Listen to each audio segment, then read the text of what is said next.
And we're starting our planning board meeting.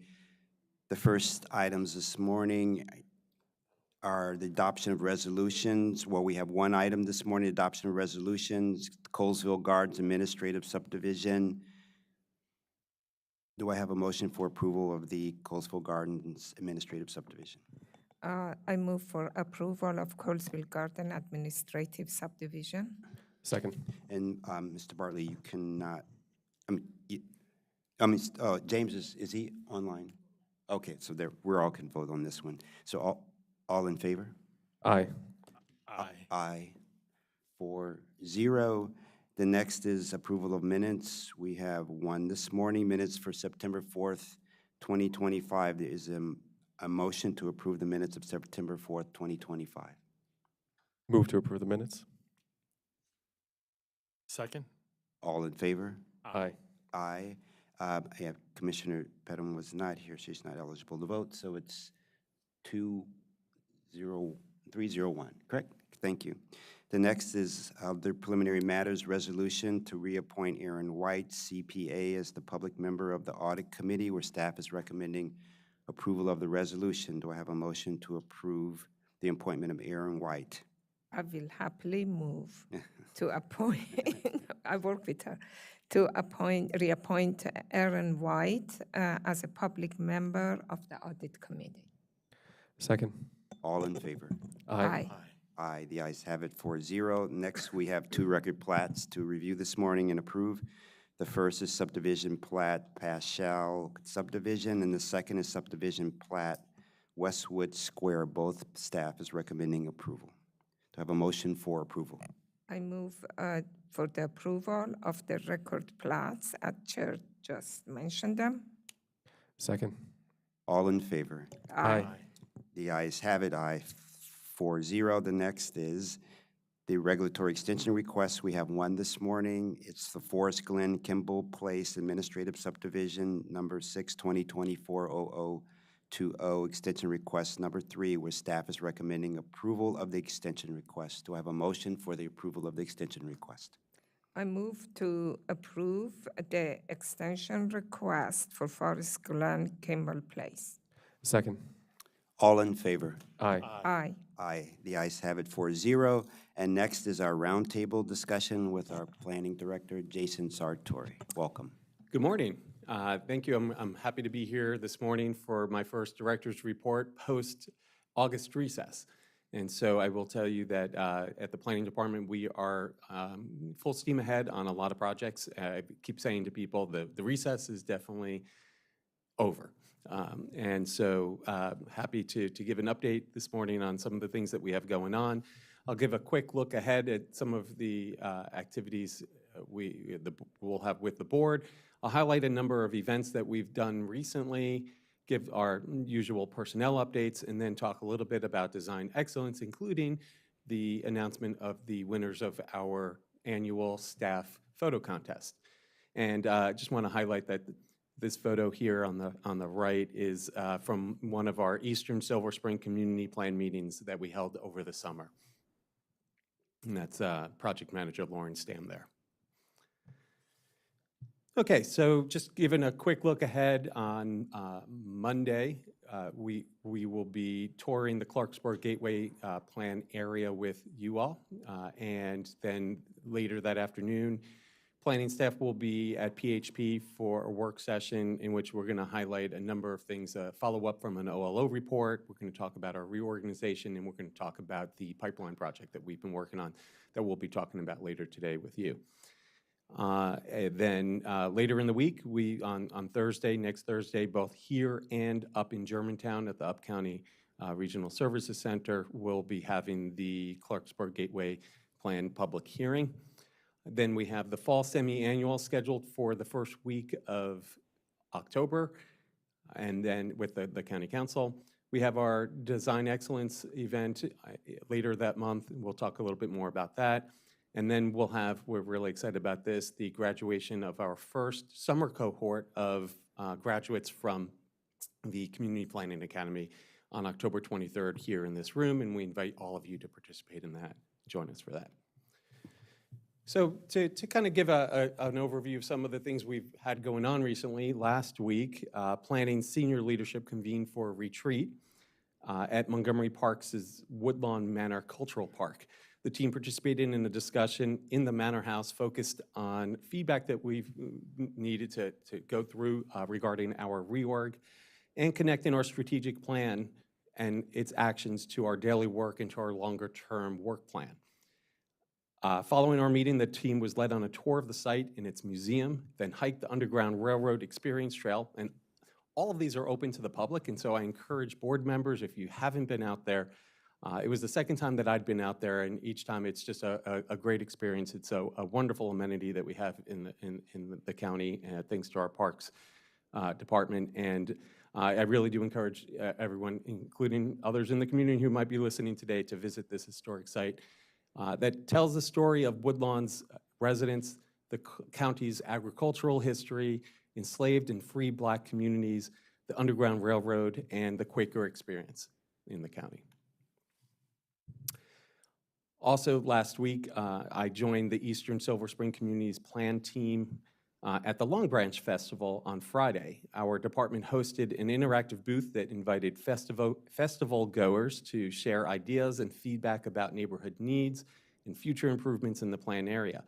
A graphic recording artist you see there in the top right visualized their input into drawings on a large canvas, capturing the spirit and aspirations of area residents in both English and Spanish. The team, which again is led by East County Planning's Lauren Stam, also shared with residents what we've heard from the community so far and what we hoped to address and how we hope to address that input in the plan's recommendations.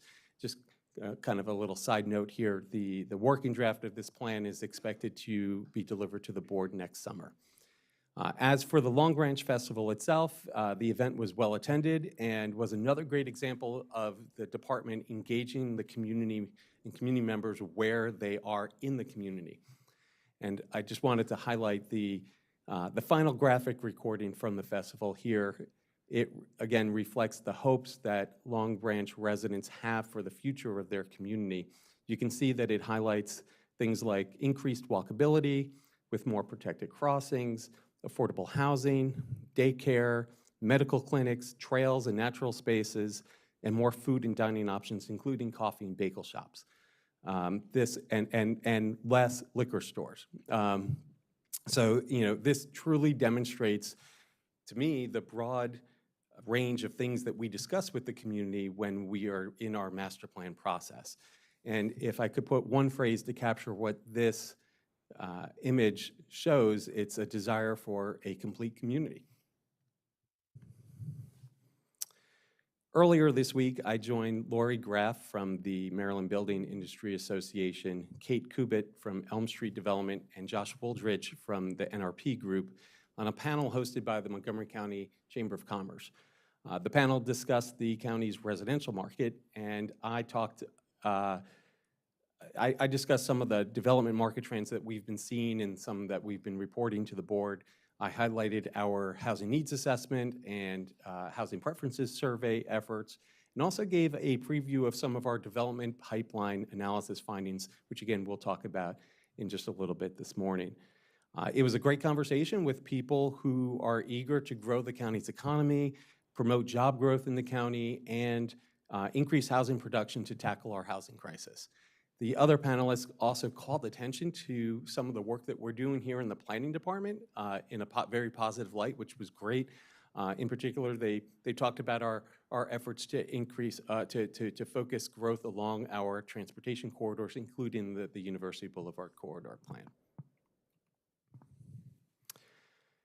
Members of the Development Review Committee, or DRC, you often hear us refer to, came together this past Tuesday for an annual retreat.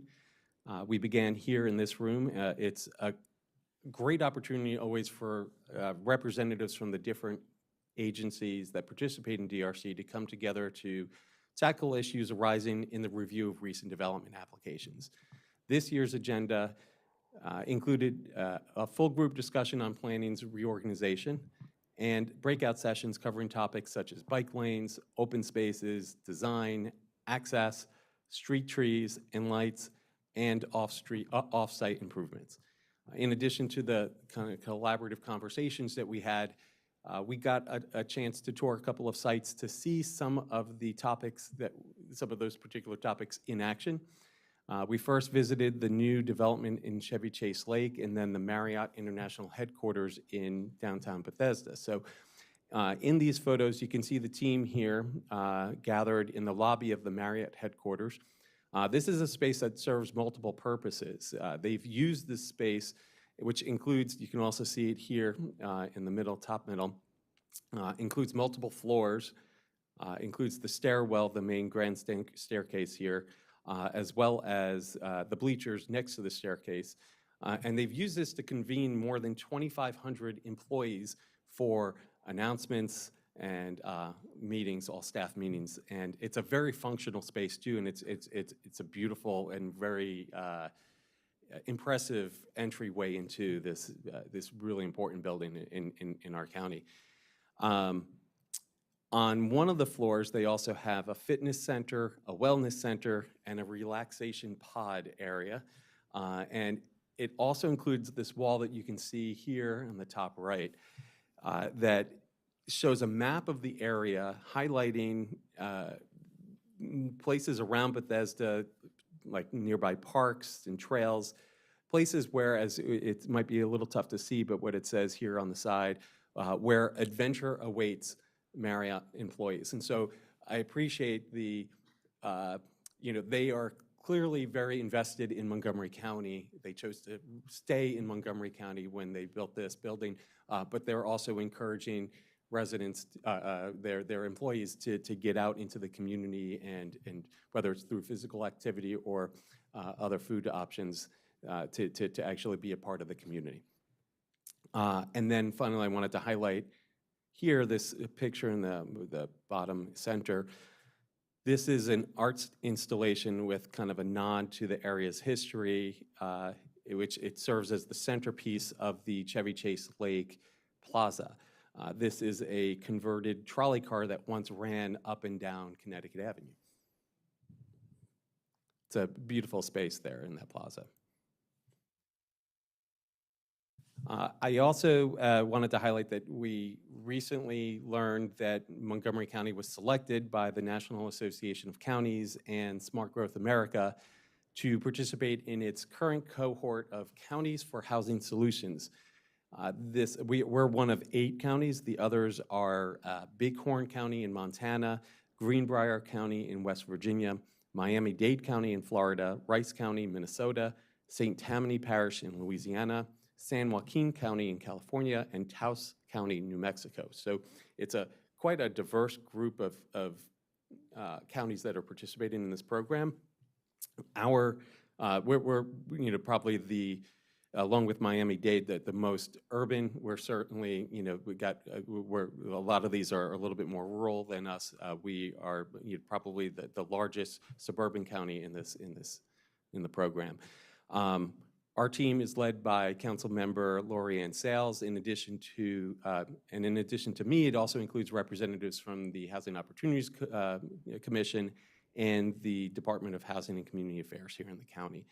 And over the course of the next 3 months, we'll be participating in weekly seminars and meetings with national experts and these other folks from across the country to identify opportunities through zoning and other potential code changes to increase affordable housing production in Montgomery County.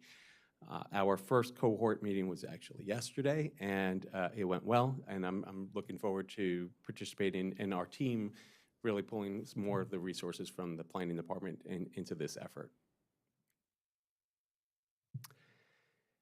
Also yesterday, the County Council President Kate Stewart kicked off Montgomery County's 250th anniversary celebration with a panel discussion that I attended, which featured our very own Rebecca Ballo.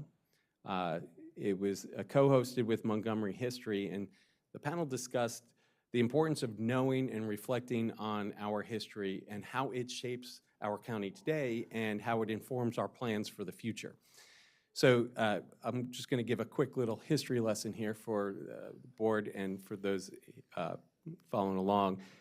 Montgomery County was founded in 1776. when Dr. Thomas S. Wooten, a member of the Maryland Constitutional Convention, introduced a bill to the Maryland General Assembly to divide Frederick County into 3 smaller counties, Frederick, Washington, and Montgomery counties. The bill passed on September 6, 1776, so just over 249 years ago, meaning that we are now kicking off our 250th year. And so I think there are going to be events across the county over the course of the next year, and this was the first. And kind of relatedly, I'm going to quiz the board to see, do any of you know what the term for the 250th anniversary is? You know, we know we have a centennial, a bicentennial, but 250. Yeah, good. I Google it real quickly. All right, well, it's tough. It's the bicentennial. Bicentennial. It could also be referred to as the semi-quincentennial, meaning that we're halfway to our quincentennial, which is our 500th anniversary. So none of us will be around for the 500th, so we can just celebrate the bicentennial. I am not going to even try to say it or even to remember it or memorize. I think that I have enough in here. Yeah, this must be the only word in the English language to have 2 Qs. That might be. One of We'll very have to few. look into that. It's probably easier to remember semi-quincentennial, but okay.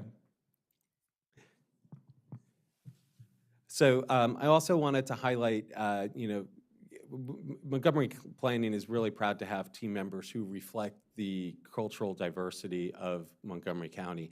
And as part of National Hispanic Heritage Month, we are highlighting some of our planners who are working to craft a better future for a diverse Montgomery County.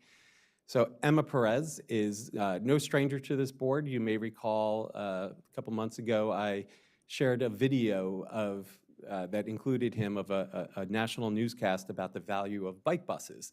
And we are featuring Emma in our most recent 3rd place blog in honor of Hispanic Heritage Month. And I encourage you all to read the post. And I am still looking to see when I can get out with Emma and his bike bus. And if any of board members are interested in joining me, let's catch up and we can see if we can schedule a time to join this crew. I mean, you can see it's quite a very large group of students and parents who take their bike bus to school. Okay, so now I wanted to give the personnel updates. I'm happy to announce our fall semester interns.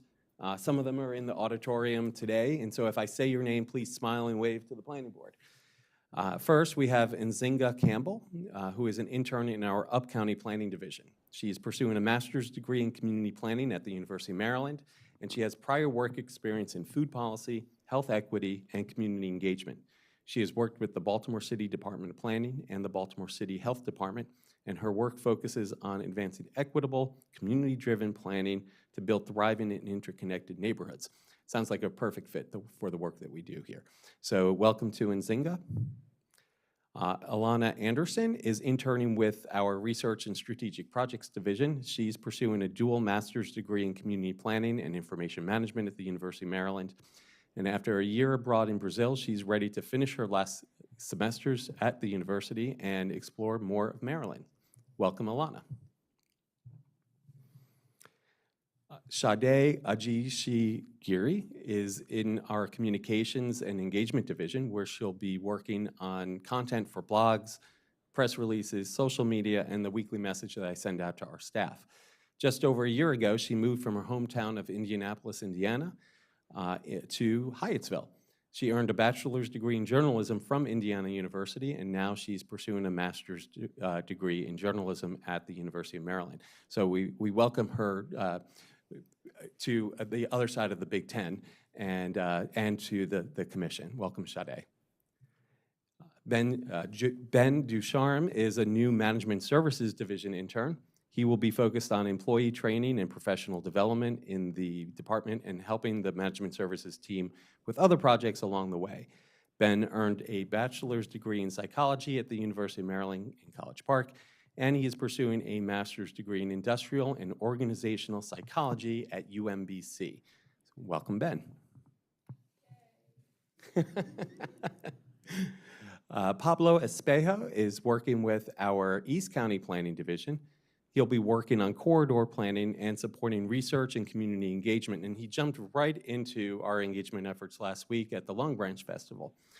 Pablo is pursuing a master's degree in community planning at the University of Maryland, and he earned his undergraduate degree in architecture in Bolivia, where he grew up. Welcome to Pablo.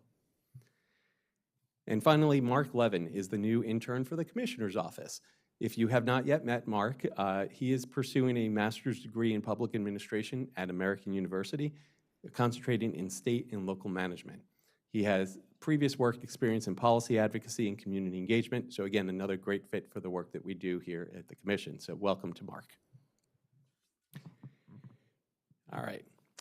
With that, I did want to highlight, before we move on to our photo contest, and I'll pause for a second after this if there were any questions, but the Celebrate Design, our annual, our biannual Design Excellence Award ceremony is going to be held on October 16th at the Marriott International Headquarters. So you'll get an opportunity to see, if you haven't been there before, some of the things that our team got and the DRC folks got to see this week. We are co-hosting the event with the AIA Potomac Valley chapter, and this year we introduced the newly named Gwen Marcus Wright Design Excellence Award, honoring top projects in building, urban design, or landscape. The Exceptional Housing Award recognizes the county's best multifamily housing development, and I always look forward to this event because it's great. It brings together designers, planners, architects, and community leaders once every 2 years to something that we organize, and I say we very generously. This man sitting to my right here, Paul Mortensen, steers the ship on this, and so always grateful for his work on this. The event costs $75 for a ticket, and with that, includes a reception that begins at 6 p.m. with light refreshments and a seat at the award ceremony following the reception. So with that, if there aren't any questions for me, we can go into I'll pause to see if there's. No questions, but because I know the photo contest is coming up and we have to end earlier today. But I did want to say I really love your reports. First of all, let me thank all of our interns. It's important to have you here. We welcome you. We look forward to you learning as much as you can and us learning from you. And also, I thank you for the look ahead for the board. It's good to know what we're going to be involved in. And I like also that how you're working with other agencies, the DRC review and reaching out to other agencies, how we can work together, because that's how, it's not just us, it's not them, it's just how we all work together to make our county great. So thank you for that. And any other comments or questions from the board members? Looks like Commissioner Hedrick. Oh, James, there, Mr. Hedrick, good morning. Good morning. I came on just as Jason was talking about Woodland Manor, and I wanted to say that I've gone over there and I've a couple of times and taken the tour and the Underground Railroad tour, and it really is an excellent opportunity. So I wanted to add my support to that. It's a really great one, and I'm looking. It's a great thing that the parks do. It's an excellent tour to go on, and also I'm looking forward to the Design Excellent Awards too this year. So just wanted to say thanks. Yeah, and good that you highlighted the Woodland Manor tours. Yeah, and if I recall correctly, I believe it's open. The trail itself is open to the public, sunrise to sunset throughout the year. But I think April through November, twice a month, they have guided tours that you can get a ticket to participate in too. So. Yeah, the guided tour is really excellent. We went on that; it was really good. Okay, with that, I'm going to pass it off to Paul.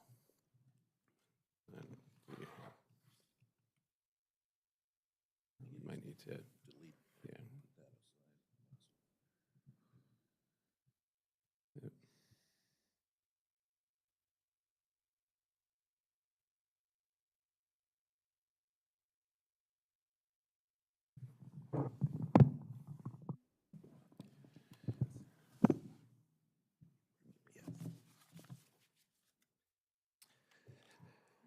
Good morning, Commissioners, Paul Mortensen, Senior Urban Designer in the Director's Office.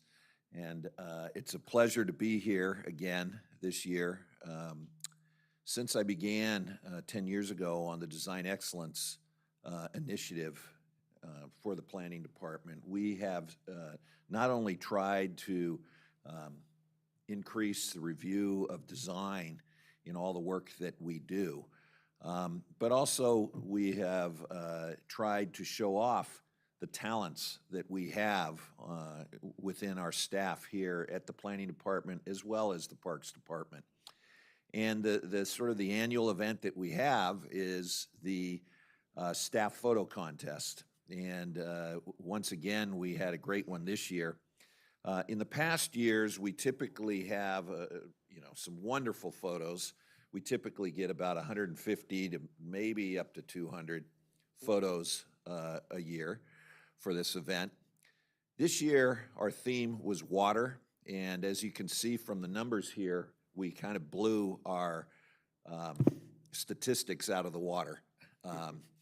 We had 145 contestants this year who were allowed to submit up to 5 photographs with the theme of water. We had a total of 638 photographs that we had to review through a jury process to whittle that down to finalists and then ultimately to the 5 winners that we're going to be showing today. And it was not an easy task.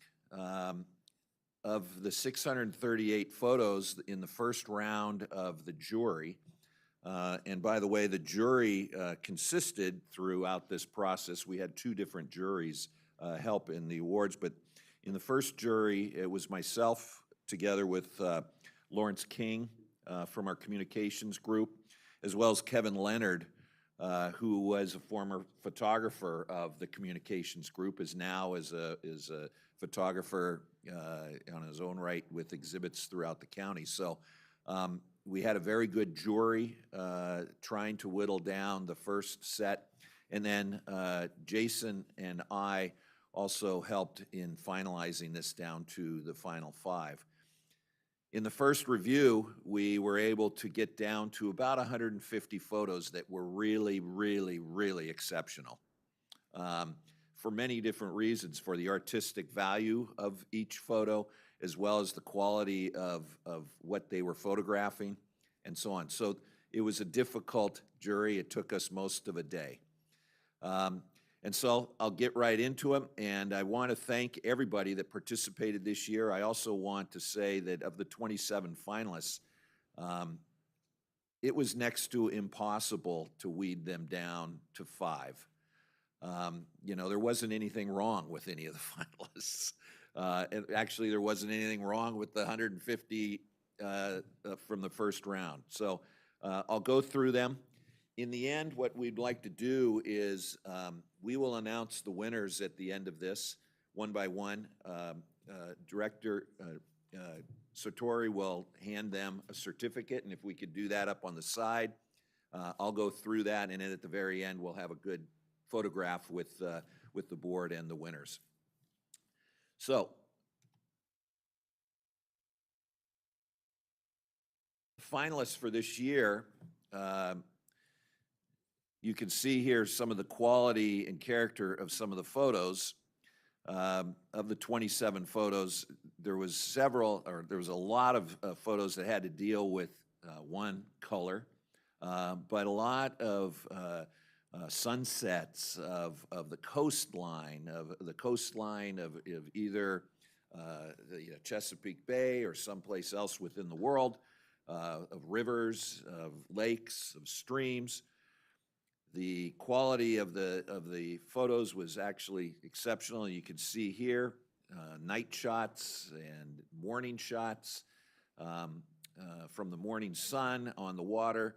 The reflective quality of water was a big theme in this, and you can see here just with the quality of the water and the reflection here, the action, kind of how people and animals enjoy the water.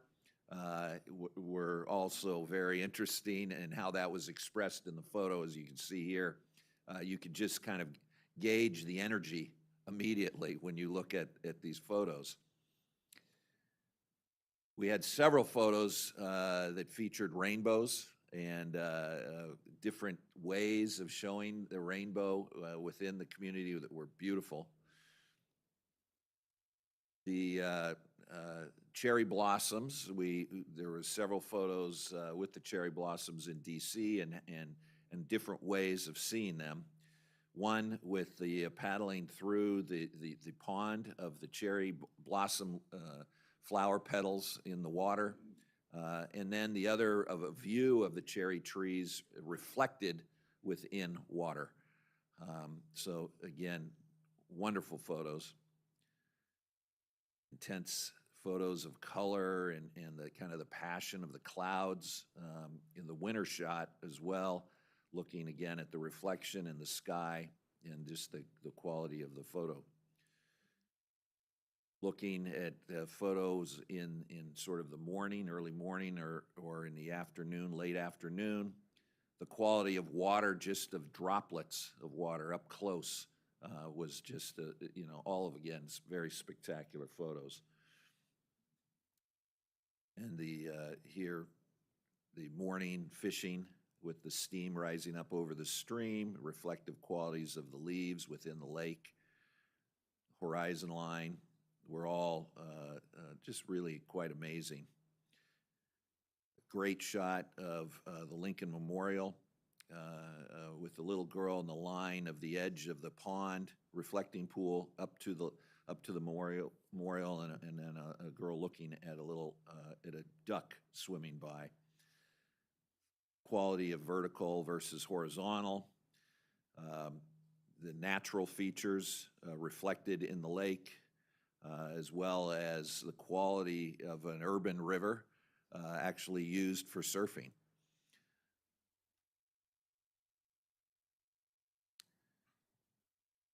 An interesting nature shot here of the bird getting, I guess, breakfast of the fish, who was also getting breakfast of a smaller fish. If you look at this very, very closely, you will see there are actually 3 creatures in this photo. The bigger fish that the bird caught, it actually has another fish in its mouth hanging out. So a double whammy for breakfast.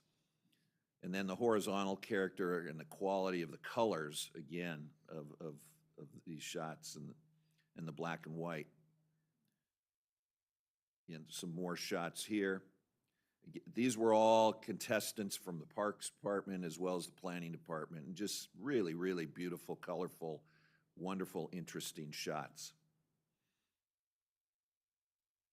Finally, another shot of the Lincoln Memorial in the evening, and just the quality of the sky with the moon just slightly showing through. On both of these shots, you could see the quality of color and just kind of the emotion, and the one on the right of just someone sitting on the point looking at the water. So now to announce, you could see of the 27 shots, it was not easy to pick 5 that were absolutely winners, but we did it. We had to. It was the goal. So to announce, so this year's award winners are first. Ta-da. Audrey Vogel.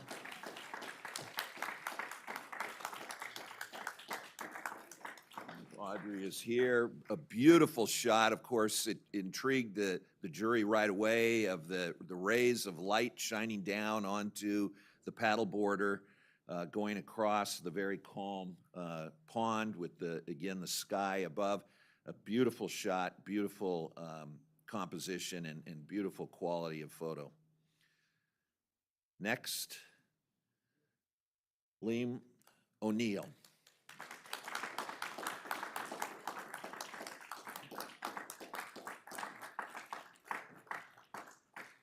Is this on the Potomac River? Yes, it is. Yes, we thought. Yeah, when we looked at this photo, I mean, obviously the quality of the colors and kind of the emotions that you see in the clouds reflected onto the river, And then we noticed the smokestacks on the left side, which were, we thought, well, here we are on the Potomac River. So you have kind of the urban versus the natural. And then below the smokestacks, there is a trunk of a tree protruding out into the view. So just a beautiful composition again. Third winner, Jane Posser. Beautiful, beautiful photo here of a waterfall, the very vertical waterfall cascading down the cliffs, and then brought together by the horizontal bridge that goes over them. So the contrast between vertical and horizontal here, with also with the colors of water and the green covering the rocks, was just a beautiful shot. Jacqueline Hoban. Lake Seneca Lake. There were many photos submitted on Seneca Lake. This one blew them all out of the water. The color, the symmetry of the sky versus the water. You know, you could almost arrange this photo vertically, horizontally, upside down. And the abstract kind of image of the colors and just the composition, I think, is just beautiful. And it would be remarkable in every different direction.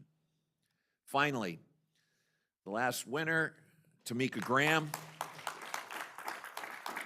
Tamika took a wonderful shot of autumn leaves falling into the water, reflecting on the very calm lake with the horizontal line and kind of the mist rising from the lake in the middle. Again, a beautiful shot that the jury just really was overwhelmed with and really appreciated. So those are our winners, and thank you again for everybody for submitting, and congratulations to all 5 of our winners and to the 3 that are here today. Thank you. Yeah, this is absolutely wonderful. Yeah, on behalf of the board, I'd like to thank everyone for participating, and I don't know, do you plan to like print them and put them up, like some of them up in the buildings? Yeah, or- we or, will. We're going to print these, and we post them on one of the walls in the office over the course of the year. We had last year's winners up on the wall all year long. I think we distribute the photos, the enlarged photos, to the winners after the year of display. We're also going to be featuring them on our monitors in the building so that everybody can see the talent that the Planning and Parks Department has. All the finals, yep. So, Just say thanks for the committee for all your hard work for putting this on. I know it takes a lot of time. Thanks for all those that participated. And Paul, your next career could be a narrator, okay? thank you. Now, if we get a photo of everybody, we'll move out and let you continue on.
Good morning again. We're on item number 5, Development Pipeline Analysis Project Update, where staff is briefing the board on the results of the Development Pipeline Analysis Project that we're so looking forward to hearing today. So this morning, we have Atul Sharma, Lisa Gavoni, Kayla Pendergast, and Alex Pemberton presenting this morning, plus looks like a cast of thousands here, but we've got to brief us on this project. So please, you can start. Thank you. Good morning. For the record, Lisa Gavoni, Planning Supervisor with Design, Placemaking, and Policy. So I want to briefly talk a little bit about the pipeline analysis project and the work that we've done and why we're doing this. So over the summer, staff from Design, Placemaking, and Policy in the Research and Strategic Projects Division conducted a pipeline analysis, which is a qualitative and quantitative exercise to better understand the pipeline and related obstacles to housing production. The project really aims to gain a deeper understanding of what hinders specific approved projects from becoming a reality and to inform policymaking to address the most pressing issues. Clearly, understanding what's delaying these developments is critical to developing a more realistic view of what the pipeline data truly indicates and how the development cycle can be accelerated between the planning board's initial approval of a development application and the project's final delivery. The construction of residential units in the pipeline plays an important part in our strategy to increase housing production and to meet our housing goals for this decade. But the opportunity varies by project stage. While all projects in the pipeline are fully entitled, only a portion of these are permit ready and positioned to move more quickly towards delivery. And I just want to say, also at the same time, advancing the pipeline is not going to alleviate all of our housing woes or the housing crisis, and the county cannot solely rely on the pipeline to meet its housing goals. Many of these units, as we'll discuss today, will never be built, and the county must continue its more of everything approach that is outlined in Thrive Montgomery 2050. And clarity around the messaging around the utility and the extent to which we can rely on the pipeline for new housing is also equally important in this project. The briefing today represents an initial phase of analysis, which relied on outreach to developers, internal conversations, and high-level data review to better understand the pipeline as a tool and identify initial barriers, preventing projects from advancing.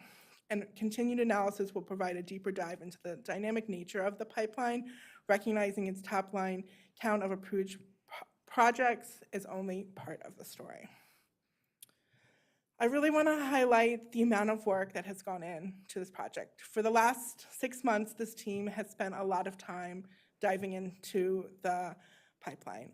First, I want to acknowledge Kayla Prendergast, who has done an amazing amount of work related to the quantitative and qualitative aspects of this project. She has been really integral in the data portion of this project and figuring out some baseline conditions, which we'll dive into deeper next briefing. Alex Pemberton really was the reason for the survey, the reason for the interviews, and he spent his entire summer, I want to say, really interviewing and trying to get these developers to answer this survey, and it has been, really fruitful to get these insights. Bhavna, she reached out to other jurisdictions to better understand how they display the pipeline, the utility of pipeline in other jurisdictions, to find ways that we can better use our pipeline to visualize and communicate the message. And Nick Holtzcomb, while not at the table, his guidance has been integral in this project. He has worked on the pipeline for so many years, and his advice has been really helpful in shaping this project. Chris McGovern, Gabriel Patterson-King, and Steve Carey in our GIS departments, we talked a little bit about potentially changing the database and how we visualize it, and they went for it and created a product that is so amazing and wonderful, and we're really excited to demo it for you today. And Atul Sharma, we thank for his guidance and really shaping this, especially the policy concepts. With that said, I'm going to turn it over to Kayla Prendergast. Kayla Prendergast for the record, Design, Placemaking, and Policy. And so thanks, Lisa. So just going to kind of reiterate a little bit of what Lisa said and set the stage for some of the results that we're going to present today. So as you know, the development pipeline is our internal database of projects in the county that have received regulatory approval but have not yet been built. And also, as you know, regulatory approval does not guarantee that a project will move forward. Many projects stall or change after receiving approval, and some may never break ground. The pipeline, when we began this project in February, consisted of 278 development projects, accounting for just under 30,000 unbuilt housing units. This includes both fully unbuilt projects and partially built ones. So the planning department initiated this analysis to identify issues holding up housing development and improve data collection and tracking around the pipeline in order to inform policy decisions related to housing production. The analysis looks not just at the number of approved units, but at how they progress through the pipeline, what gets built, what stalls, and why. In this initial phase, which we're presenting today, we combined developer input, staff expertise, and lessons from other jurisdictions to clarify what the pipeline really tells us and how we might improve how it's presented and what issues are causing projects to stall. And for the scope of this particular analysis, we're only focusing on projects that have a residential component, although there are projects on the pipeline that are exclusively commercial. So before we dive into the results of the analysis, I want to ground us in the current process for tracking the pipeline. So projects added to the pipeline currently are added once a preliminary plan is approved by the planning board, since that is the first binding approval for density and subdivision. Once a project is approved, it's added to the pipeline with associated data on unit counts, commercial gross floor area, if it's a mixed use project, expiration dates, approval dates, as well as tracking of unbuilt units. The pipeline is updated 3 times a year with new approvals added, expired approvals removed, and unbuilt unit counts updated if necessary. To update these unit counts, planning staff works with forest conservation inspectors, with the inspectors reporting out on progress after doing their own inspections. Projects are removed from the pipeline when they are completed or when their APF or plan validity expires, though these are often extended. Alternatively, when an amendment is approved, the pipeline entry is updated to reflect the revised approvals and any updated dates, unit counts, or square footage that were changed during the amendment process. Do you prefer to ask questions about each slide, or do you want to have it all the way to the end? What is your preference? I'll defer to the chair as how he wants to proceed. No, I think if it's really important for you to understand something at that moment, then you can ask your question, but if you can save them to the end, it's good, okay?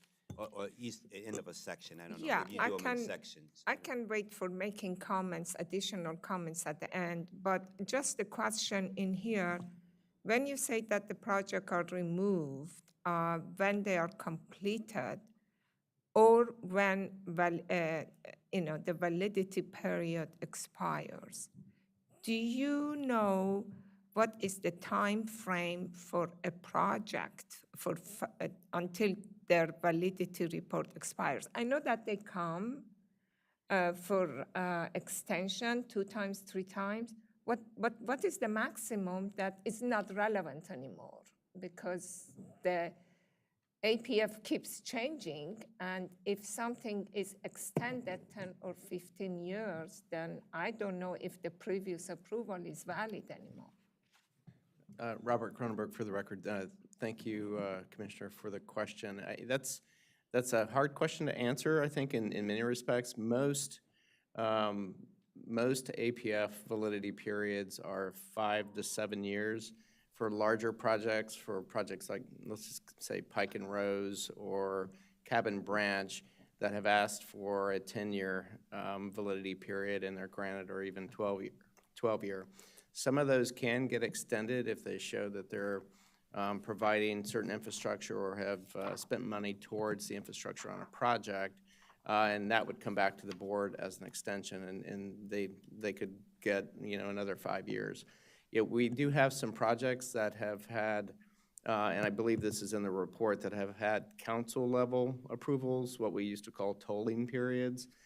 So there was a time period where during economic downturns or even COVID or other time periods where the council could automatically provide a 2-year extension. And that would be added to what that project already had approval for. So if they had 5, now they have 7. So part of the tracking was understanding that piece of it as well. So we do have projects And Geico's probably one of the oldest ones that we have that's, I mean, that was approved in 1999. That's had a variety of approvals, both from the board, from the council, and from their own request to come in. So, but on average, most projects have a 5 to 7 year validity period. And within that time period, you have to record a plat, and then you have to pull the building permits to effectuate and that validity period. So would you say that out of these, I think you said 99 projects, how many do you have that are beyond 7 years? Is it a lot? I'll turn that over Yeah, I maybe think to. this is where the team will get into some of these, yeah, as they go on with their, I just wanted to add one thing to what Deputy Director Cronenberg mentioned, is that when we updated the growth and infrastructure policy in 2020, one of the changes that the council adopted was also a change to, when an amendment comes in to extend the validity period of a project, an adequate public facilities funding for schools needs to be done if that project is going to generate 10 or more students at any individual school. So there is, with those extensions, the potential that they have to get an updated APF for schools based on the current policy that's in place at that time. Okay, yeah, I have some other things I can discuss later.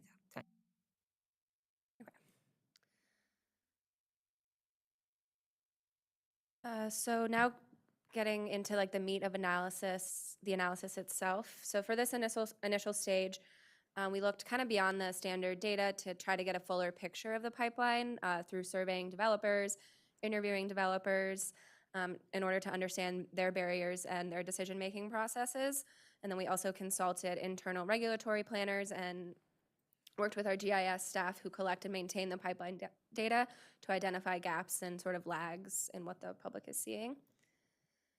We also reviewed 11 peer jurisdictions who track and report similar information, and then together these perspectives informed how we frame the analysis and shaped some early improvements to the pipeline dashboard that we're going to preview for you today. So now I'll pass it to Alex to present some results from the developer survey and interviews. Thanks, Kayla. For the record, Alex Pemberton, Research and Strategic Projects. So I'll walk through briefly the developer survey. We received responses from just over half of the projects in the study sample, the 10+ unit projects. And the status of these projects, as reported by the developers, was roughly split in thirds. About 1/3 are full speed ahead. They're trying to get this done. About 1/3 were inactive or just staying alive. And about 1/3 were in somewhere in between. They were in a cautious advance. So this signals a fairly cautious development climate, as we're sort of all aware of. Lots of projects are technically active. They're still investing and moving it forward, but they're waiting on different developments within the development environment. So the most frequently cited barriers that we received from the survey were financial feasibility, rising construction costs, and local policy constraints, particularly rent stabilization. Notably, very few respondents reported that they're pursuing amendments to their entitlements. What this indicates is that the challenge lies less in obsolete design programs, things that are just truly out of date, and more in the broader feasibility environment. So these survey findings really underscore the importance of distinguishing between projects that have simply begun the approval process and those with a realistic path to delivery. We then conducted, as Kayla mentioned, follow-up interviews with respondents to really get additional context and fill out what we learned from the surveys.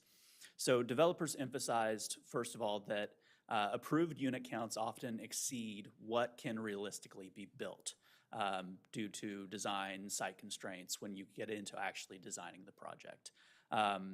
We continue to work to understand roughly what percentage of approved units this can be expected to represent. But it's important to remember that approvals are always the upper limit. You can always build less, but you can never build more than your approval. The main takeaway from the interviews is that this issue is not monocausal. There's no one silver bullet to get projects off the pipeline. Projects are stalling due to a variety of impediments, and often due to multiple overlapping impediments, market policy and project specific. Market conditions were described as particularly difficult. Interest rates, valuations, construction costs have created financing gaps, and even developers with active projects expressed doubts that the project would be financially feasible if they started it today. Those with multi-phase projects also expressed uncertainty about their ability to proceed with future phases. Interviewees noted as well that the slower job growth in Montgomery County relative to neighboring jurisdictions affects demand and investor confidence in the market. And these insights really reinforce the need to interpret pipeline data with some caution and consider the broader development context. So the takeaways that we received from the interviews, first was, again, these three categories: market-based, policy-based, and project-based impediments. Rent stabilization emerged as the most frequently cited policy barrier in the 14 interviews that we conducted. Developers expressed concern about its impact on financing, particularly the lack of permanent date-certain exemptions for new construction and the imposition of vacancy control. Opinions among the interviewees were mixed about whether the policy directly impacts operations of the property, but there was a broad consensus that it has a chilling effect in the capital markets. Beyond the direct financial implications, the policy, according to the developers that we interviewed, has created a perception of political risk, which they say is discouraging investment. Impact and permit fees were also mentioned, although concerns focused more on timing and procedural clarity than on the baseline level of the fees, which developers generally see as, although high, a cost of doing business. On the process side, developers described the approval timelines in the county as the longest in the region. They consistently said that the process is clear, very professional, and very predictable. It just simply takes a long time. Often 12 to 18 months for sketch or preliminary plans, as well as site plans. So as a reminder, projects enter the pipeline before final site plan approval. So the long approvals process, plus the time it takes to actually construct the project, means that a project will be on the pipeline or in the pipeline oftentimes for 5 or more years, even if it's advancing without a hitch.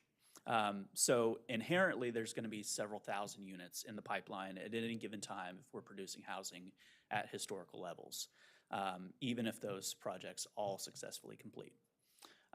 So just to frame the numbers that you see. Collectively, all these barriers, market-based, policy-based, and project-based, suggest that unlocking the pipeline will require coordinated efforts across policy process as well as infrastructure. So now I'll move it over to Bhavna, who will put this in context with our peer jurisdictions. Thanks, Alex. For the record, Bhavna Sivasubramanian, Design Policy Placemaking Division. So as has been mentioned, we also looked at how peer jurisdictions are managing, tracking, and communicating about their development pipelines, and to really help inform how we talk about our pipeline internally and also present it to the public. So we focused on 3 research areas: terminology, data and tracking, and communications and visualization. So this included how other jurisdictions define their pipeline, how they collect the data, how frequently they update the data, and how that information is shared with the public. We studied 11 unique jurisdictions, which included 6 of our neighboring cities and counties, 3 jurisdictions in the Western US, and 2 in Canada. And we mostly explored jurisdictions' websites to find out information about their pipelines, but also had follow-up meetings with a few of them to learn more. So through this exercise, we found that Montgomery County is not unique in having approved but unbuilt units in its pipeline. While there are slight variations in how jurisdictions calculate their pipeline, this table here presents a best guess comparison of units in the pipeline across jurisdictions using the definition that we use here. So as seen by the data, other jurisdictions have a comparable and oftentimes larger number of approved but unbuilt units in their pipeline. And to just provide a little bit of context of this, Montgomery County has 2.78 unbuilt units per 100 residents compared to 7.63 units per 100 residents in Frederick and 6.21 in Arlington County. So to get into some of the results from the analysis that we did, in terms of defining the pipeline, across peer jurisdictions, there is no standardized terminology or definition of what the pipeline consists of. While some jurisdictions like Prince George's County and Frederick use the term development pipeline, others like Washington, D.C. and Arlington County use more of a development tracker or development reports. So we here in Montgomery County remove projects from the pipeline once they are fully built, but some other databases follow a project through its entire life cycle, from initial approvals through completion, indicating different statuses as the development progresses. We found that most jurisdictions' development databases include both residential and non-residential projects, and the trackers that only have residential information are largely focused only on affordable housing, and those are mostly based out of the housing departments of these jurisdictions. In terms of gathering the data, jurisdiction websites did not always provide clear information on their data collection methodology, but we also had conversations with planners at San Francisco and Arlington County, and they highlighted the use of permit data as their primary source. They did, however, also cite the need to heavily clean and quality check this data before publishing it. Prince George's County, on the other hand, uses online data systems such as aerial imagery and SSTAT to track their build-outs. There is also variation in how often jurisdictions update their data, but mostly ranging from quarterly to every 6 months to annually. And then in terms of communicating and visualizing all this data that's been collected, most jurisdictions have an interactive dashboard to communicate information, allowing residents, developers, policymakers to really engage with the data themselves. The raw data that's used in this dashboard was often available to download, either as PDFs or Excels. And then in addition to dashboards, some jurisdictions publish regular reports, ranging either from one-page infographics to very detailed annual reports. For example, Arlington County produces annual highlights, quarterly reports, and development summaries of major corridors that really present the same data, but to different audiences in different formats. Thanks. Thanks, Bhavna.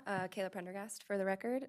So without further ado, we're going to present some preliminary changes that we're recommending to the public-facing pipeline dashboard and how we're kind of thinking about categorizing that information.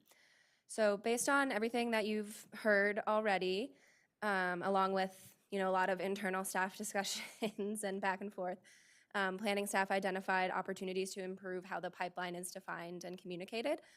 An important part of the pipeline conversation is clearly explaining what the pipeline is and what it is not.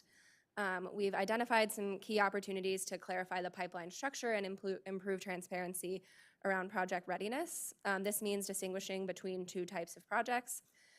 First, the overall entitlement pipeline, which consists of all projects with established adequate public facility requirements from any of their planning approvals.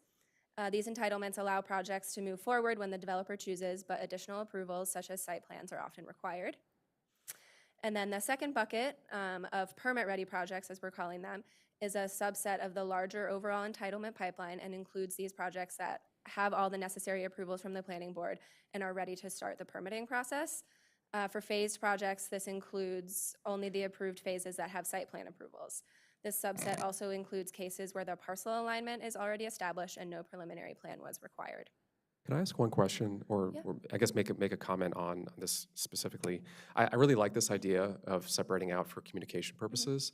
I think maybe we could consider a slightly different phrase for permit ready, because elsewhere in the staff reporting we talked about before, they make it through entitlements, but for many projects, that's when they sort of try to finalize their financing and get their investors on board. And just because they have entitlements, we don't want to kind of leave the impression that they're actually ready to pull the permit, when in many cases they still have some whether it's financing or final design or architecture stuff, they still have some things to figure out. That's obviously outside of it. I know it's hard to track at that stage, like how they're doing, and we can get maybe into that more with the recommendation around the development specialist who can maybe track this moving forward if that's going to be a recommendation. But just one thought on this, just to kind of prevent misinterpretations of those projects.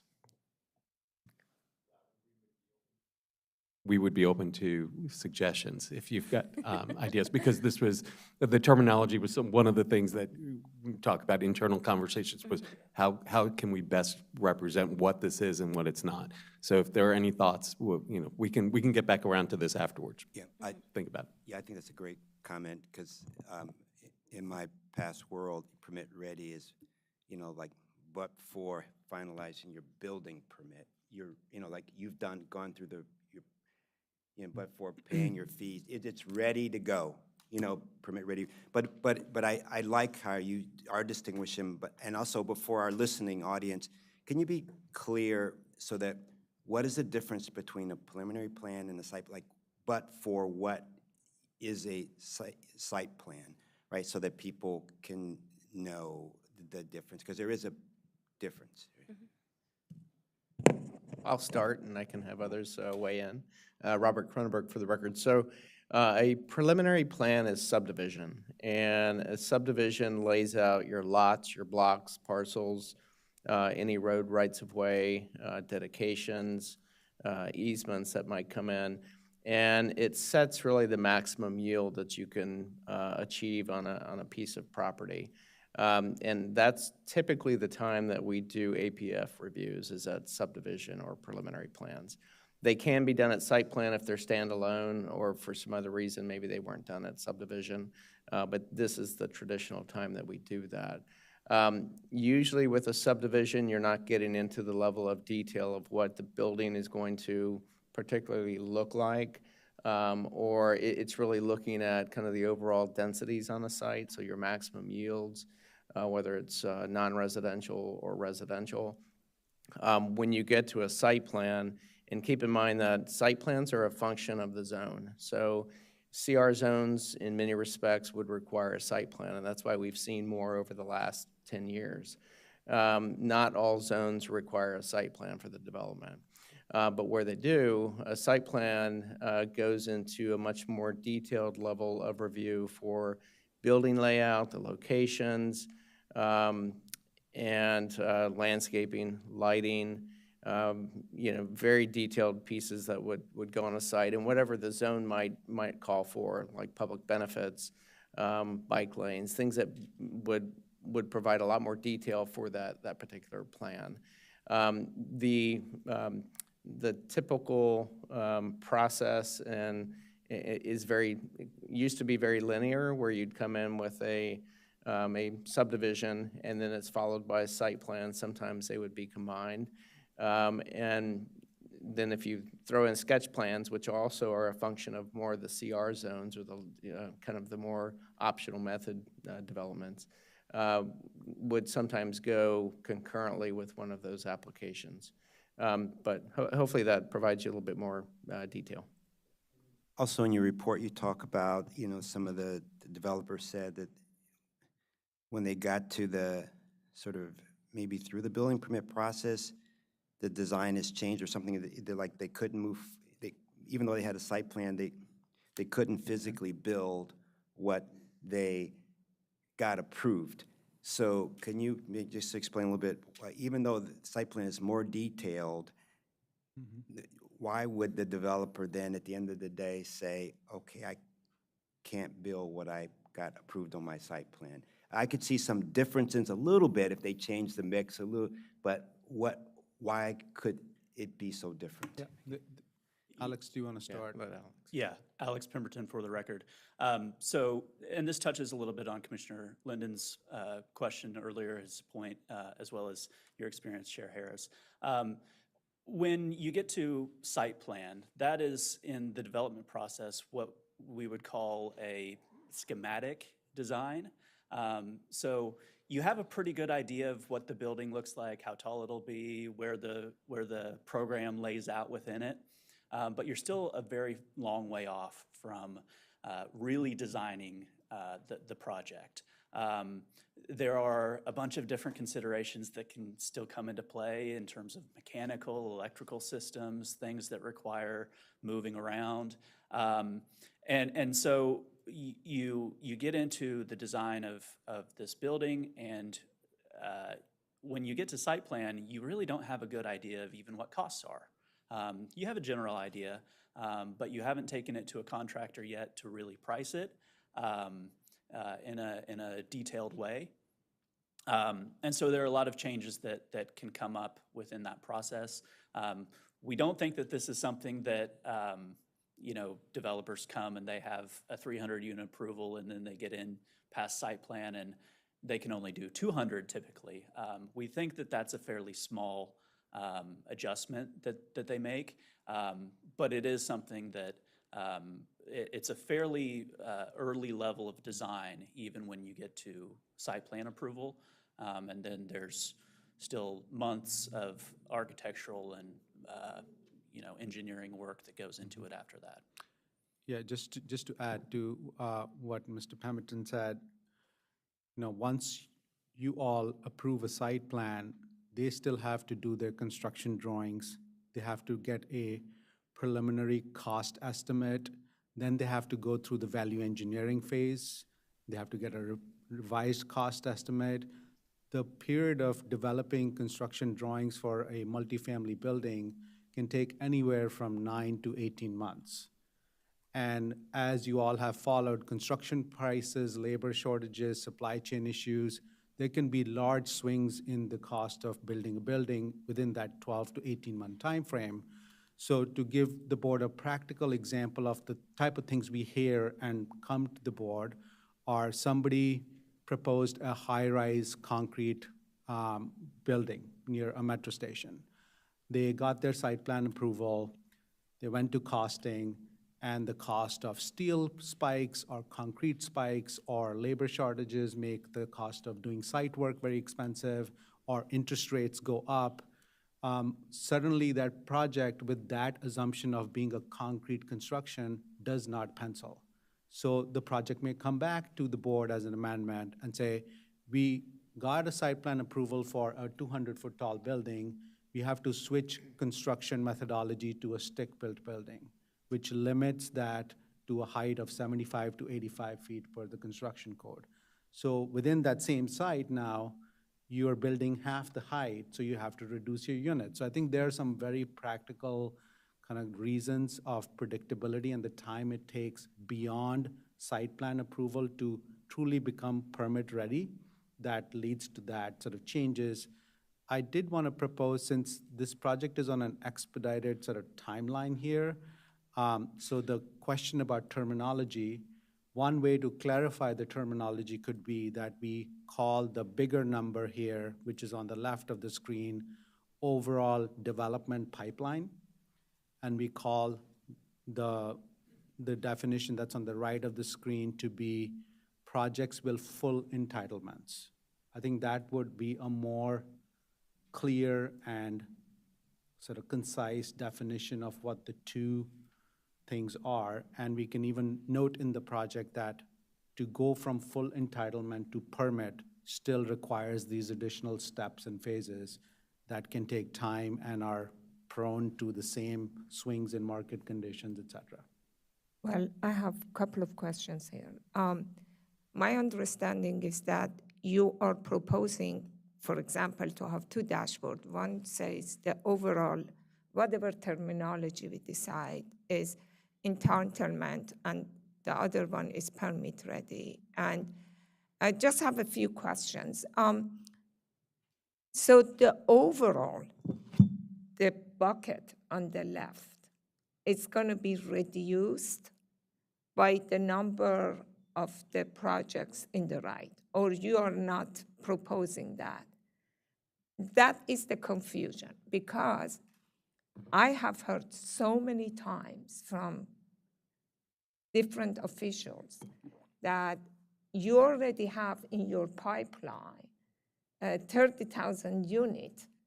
So why do you need to even do the zoning change and all of these things? Go pay attention to get those that you have already approved to be built. So that number just in the overall bucket it's by itself problematic, because people are thinking that overall is something that we could just work, things that we have already approved, and build it.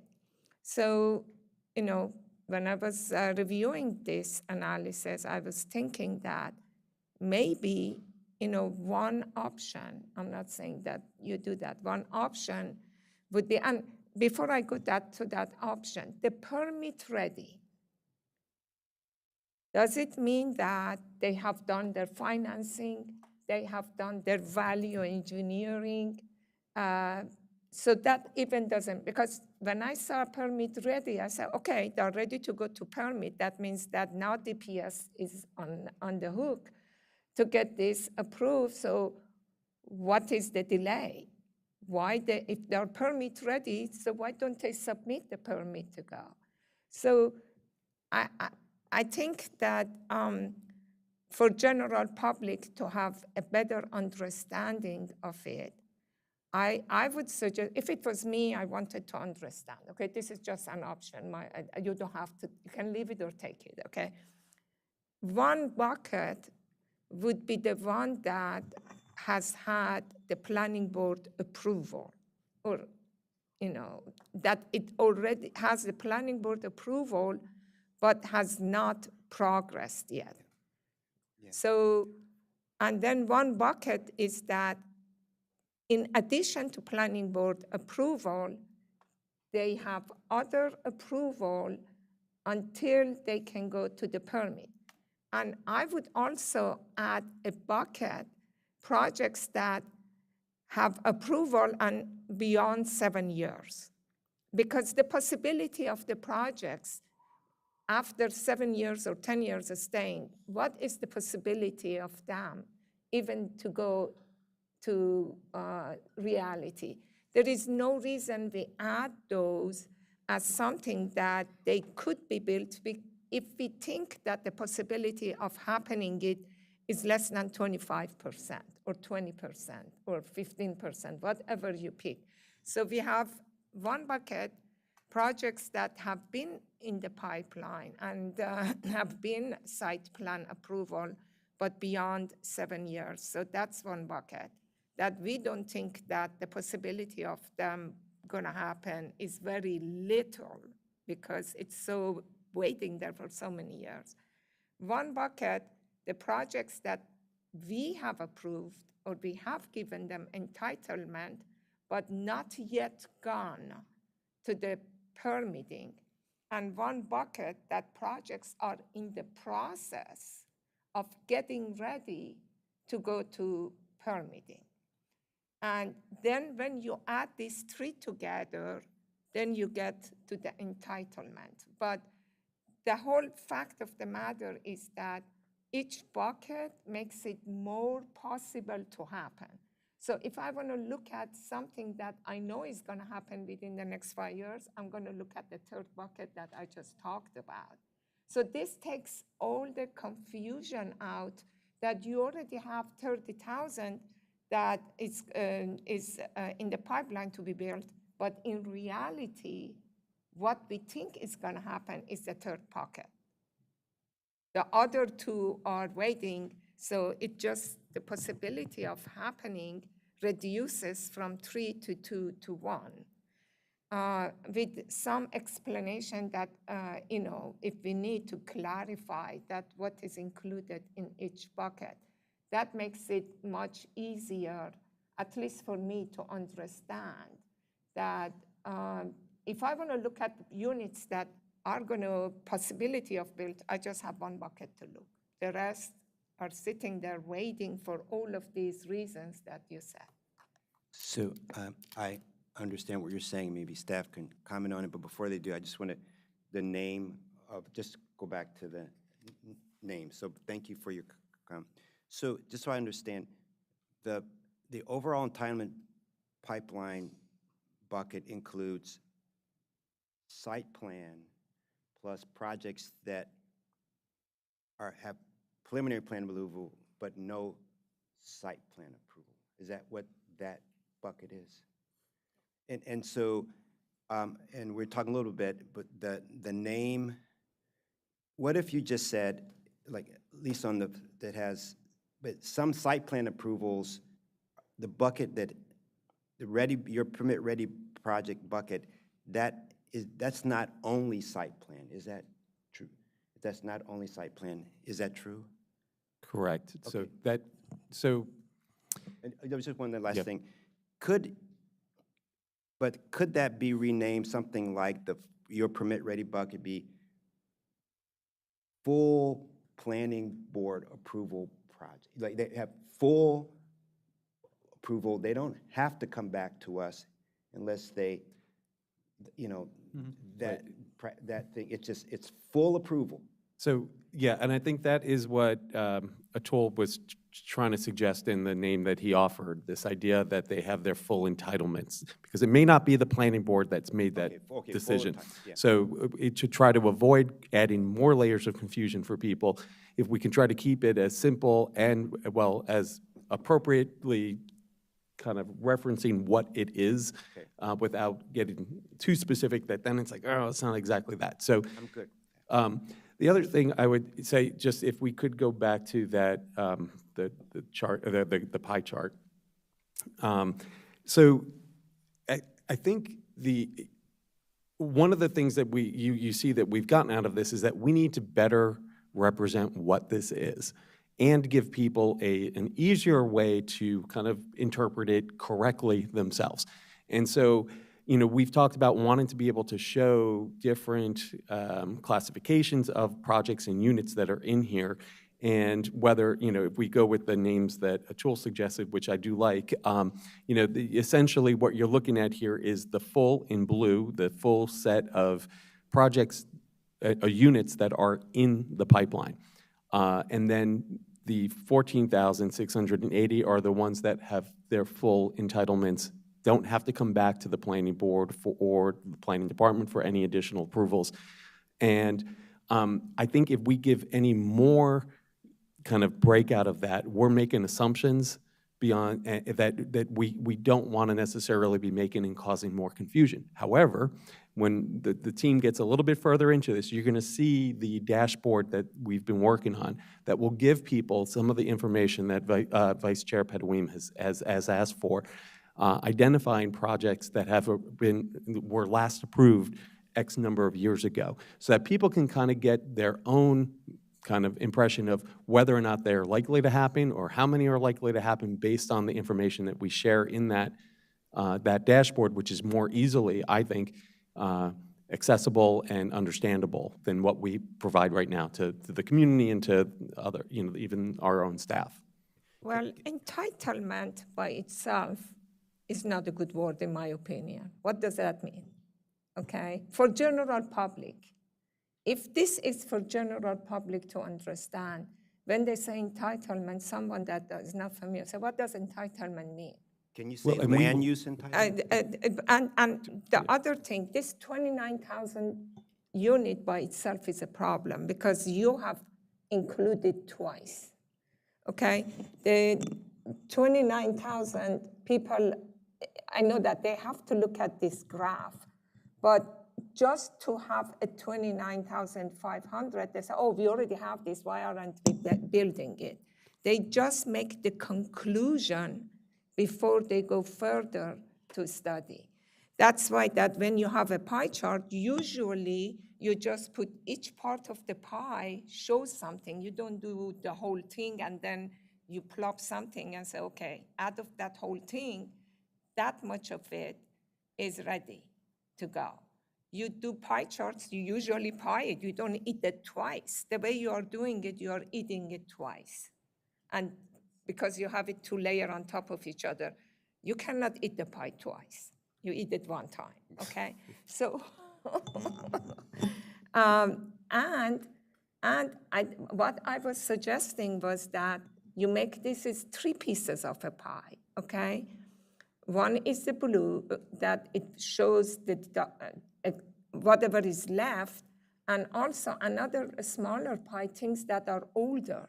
When you add them together, older than 7 years, when you add them all together, they come to be 29,500. And then the terminology has to be simple for everybody. A 10-year-old or 15-year-old understands. What do you mean by entitlement? So Just say. I think that this is helpful, and we will take that all into consideration as we continue to refine the dashboard and how we demonstrate the data. I understand the concept of being able to demonstrate maybe the overall development pipeline is the 29,545 units. That consists of different parts. One is the fully entitled, which is the 14,680.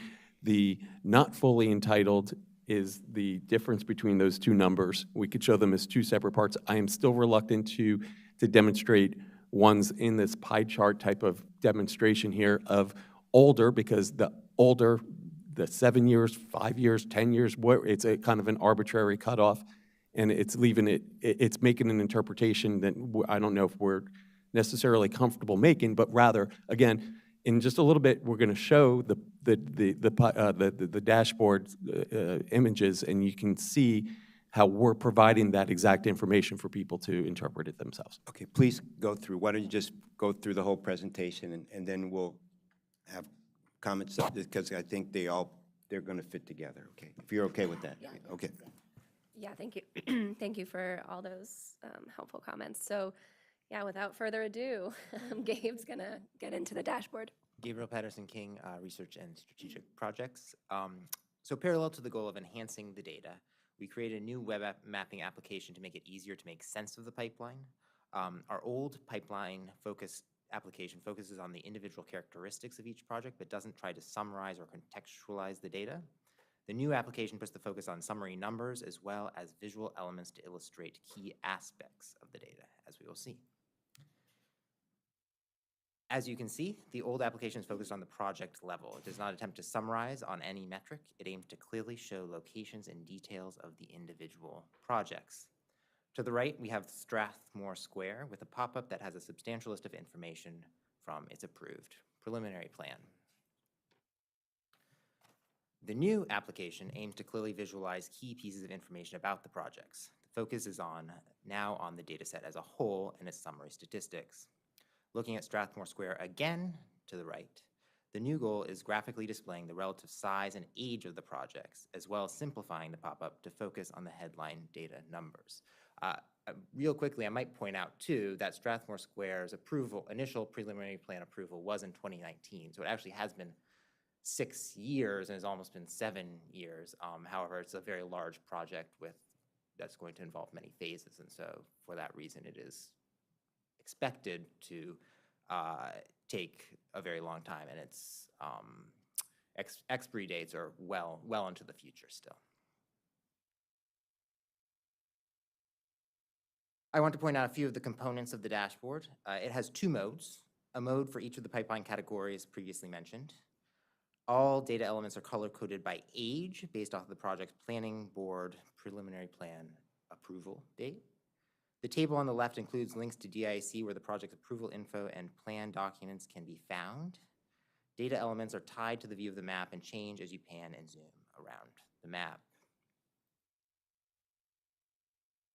And a few data insights from the dashboard. You can easily see the unbuilt totals, around 15,000 unbuilt units and 6.5 million square feet of unbuilt commercial space used based off of the new categorization we are using. Like the other data elements, these update based on the map view. Looking at the chart by year in the bottom right, you can see that most unbuilt units are from projects with more recent preliminary plan approvals, with almost none from before 2006 in red in the graph. That said, I do want to point out one project that might have stood out on the chart. The oldest project on the list of what was previously referred to as permit-ready projects, Linthicum West, is actually moving forward. It was recently platted and site grading is visible in recent aerial imagery. It had a site plan approval in 2022. Linthicum West shows how challenging it can be to make sense of the pipeline data. Old projects might be stalled, but as long as they are still valid, they could move forward, and also illustrates how the new, formerly known as permit-ready projects category, can help emphasize projects that are likelier to be built. So now we're going to jump into some policy concepts the team is considering recommending in its final report. we view this as kind of a work session with the board. We're interested in your feedback. We're interested in having discussion with you about how these recommendations could better communicate the pipeline's utility, but also help these projects get unstuck. And one of the interesting things about the policy concepts is we really aim to address the compounding issues that are hindering housing production in the county. There's not one, as Alex said, there's not one reason why a project isn't moving forward, and some of these projects will potentially require multiple interventions to make them feasible. And again, this is supposed to be a discussion, and we look forward to having that discussion and coming back in a couple of weeks in late October to really have fully baked policy concepts. So the first policy concept bucket is to clearly communicate the purpose of the pipeline and improve ways to document and visualize the projects. As you've heard throughout this is as much a communications project as it is a project to help get these units unstuck. The first one is going to be no surprise, is we should be doing this on a recurring basis. This was a resource-intensive exercise, as I mentioned earlier, but the interviews and the survey have proved really fruitful and have helped planning staff better understand the development conditions in the county. If we could figure out a way to get more resources to replicate this effort on a regular basis, to help with data maintenance, to provide valuable market and policy insights, and could ultimately help increase housing production in the county. And then the next one is streamline the process of obtaining and updating the pipeline data. Planning currently relies on field observations for construction updates, but other methods could also be considered. This includes coordination with DPS, the Department of Permitting Services, for building permit data, check-ins with the planning department's regulatory planners, and aerial imagery to verify build-outs. The next recommendation is to publish findings more frequently in user-friendly formats. This really goes to how we communicate and how we talk about the pipeline. Creating one-pagers and interactive dashboards on the pipeline, like was demonstrated earlier, and adding additional information to the quarterly economic indicators about the pipeline analysis could be helpful. Relatedly, there could be exploration on providing the data in the dashboard on a more real-time basis instead of just 3 times a year. This will help frame the utility of the pipeline while also sharing relevant information about the pipeline with the public. And finally, for this policy concept bucket is to provide more accurate and fuller picture of a project's life cycle. There should be a consideration for tracking a more nuanced project status, including for projects under construction. Such an approach would provide a more realistic view of which projects will actually be built. Of course, that's easier said than done, but I think these are just recommendations to take in consideration. I'll pause after each bucket. Okay, please. Yeah, thanks. I like each of these, and this is maybe a little bit of a sub-component of one or two of these, but I'm wondering if maybe there's also a way to communicate, or at least internally kind of represent pipeline within the different areas of the county where we have the local housing targets. I don't remember to what extent those local housing targets are public at this stage or are sort of widely communicated. I know that that's a complicated question, but I think internally they seem like at least a useful rubric for some of our planning. And I think it could be interesting at the very least for our purposes, if not for some communication purposes, to just relate the two on a more regular basis. If we're able to do these regular updates as you suggest, it's obviously dependent on that, but it could be just an interesting and potentially useful for us relationship to show.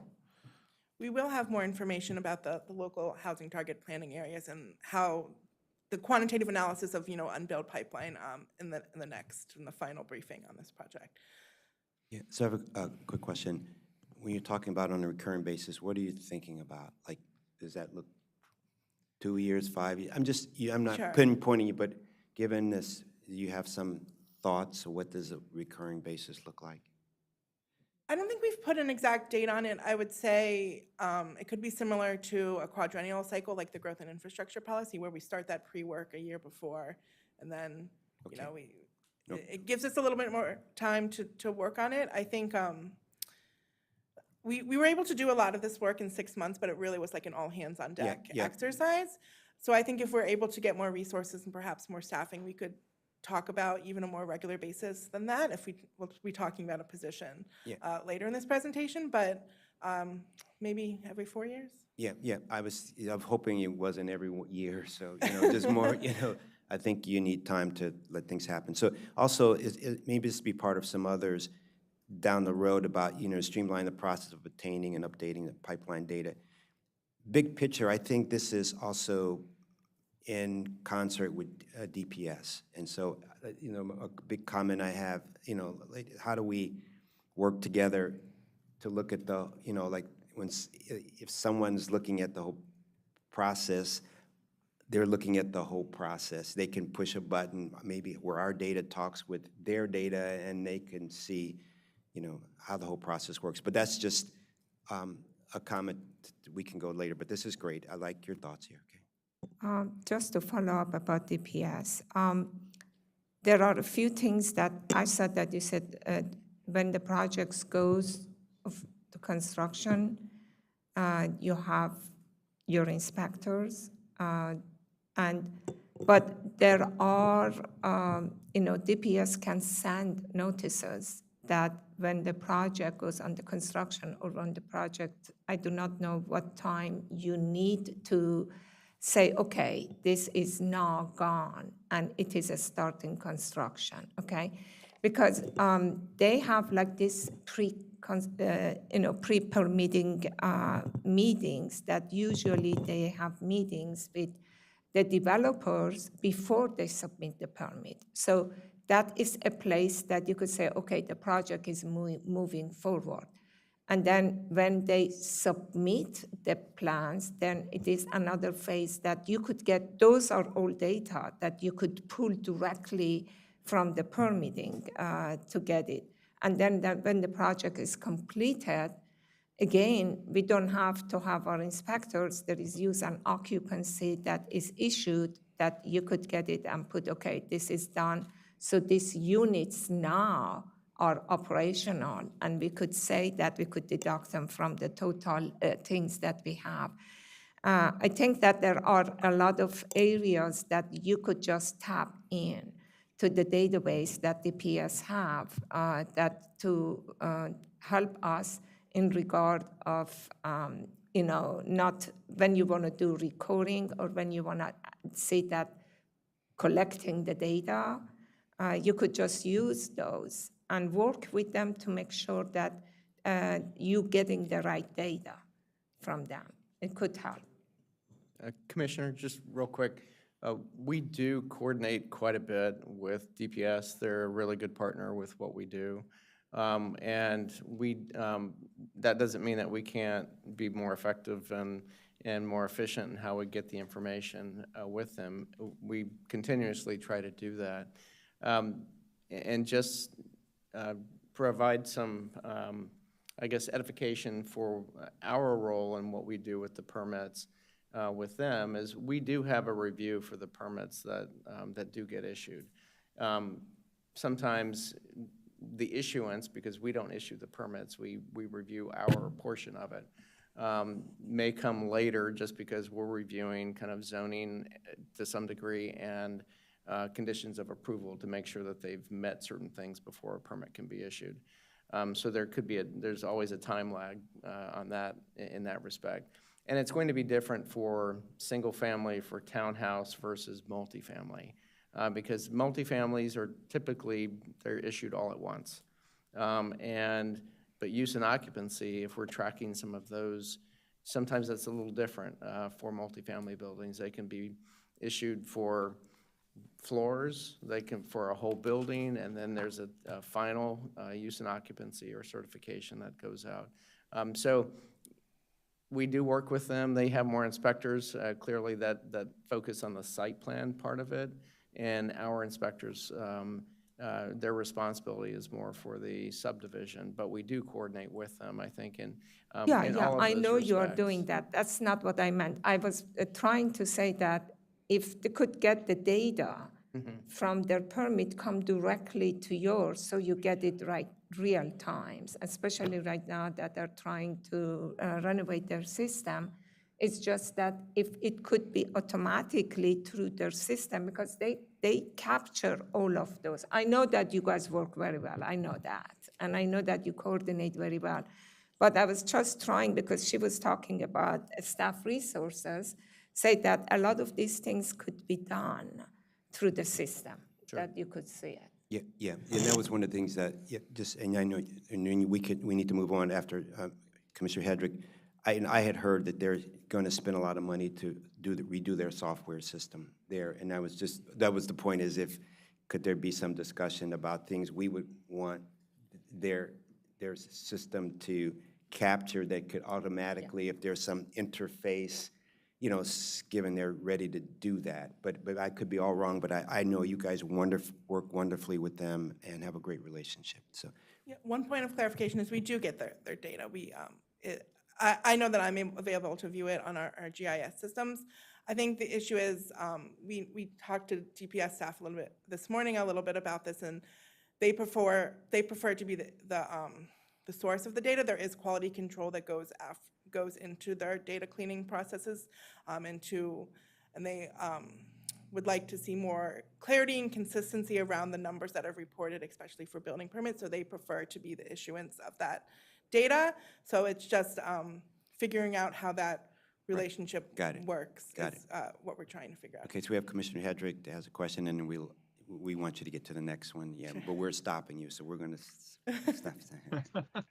Okay, I won't go too deeply into it, but one of the things that I was curious about as I was reading through, and this maybe coming up as reading through the materials, is one thing that we've done policy-wise to try to encourage more housing, particularly affordable housing, is having these optional method projects and expedited reviews and things like that.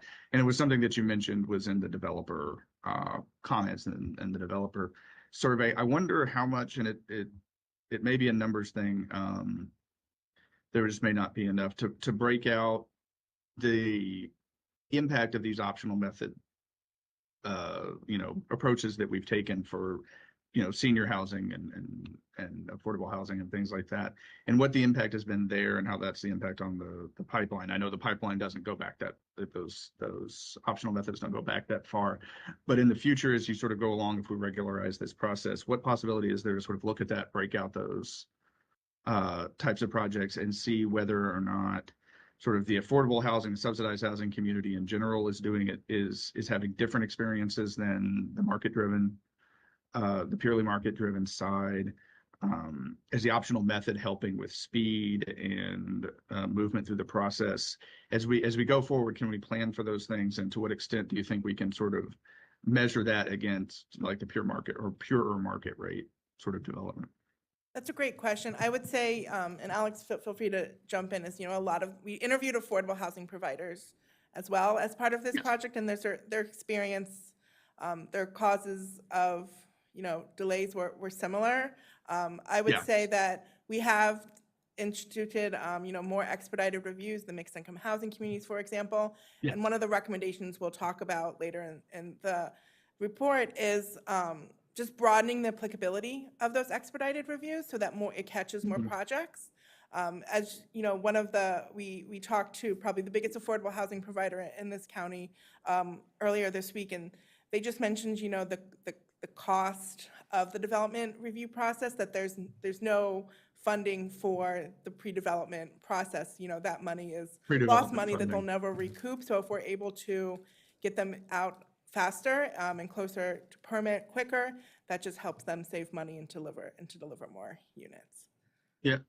One thing I was thinking, that's a fair point. And sorry, I know you just said somebody else was going to comment as well, but one thing I was thinking of, pre-development dollars, again, is kind of a black hole in which you feed money into, and then you don't ever really you try to recoup it, that kind of thing. I think there is something there, both for funding affordable housing in the pre-development sphere, and also contributing our own resources to making sure that when we have the I think the respondents, you mentioned a couple things in bullet points about respondents for support, and they're not only talking sort of just about us, Montgomery Planning and permitting as well, but also they mentioned like WSSC and MCDOT and other places and I assume fire, where they need, approvals from. And I do want to think to look about just dedicating basic resources to doing the basic government things so that we can return things quickly. If we are going to think about expanding, these various optional method and expedited reviews, then we're going to need the people to do that. And I think we need to dedicate the resource to it. But a good point. Thank you.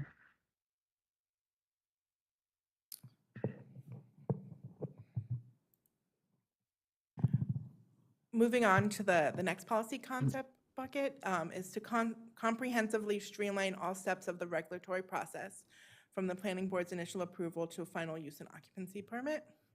The first is to really continue as the planning department to streamline the regulatory process.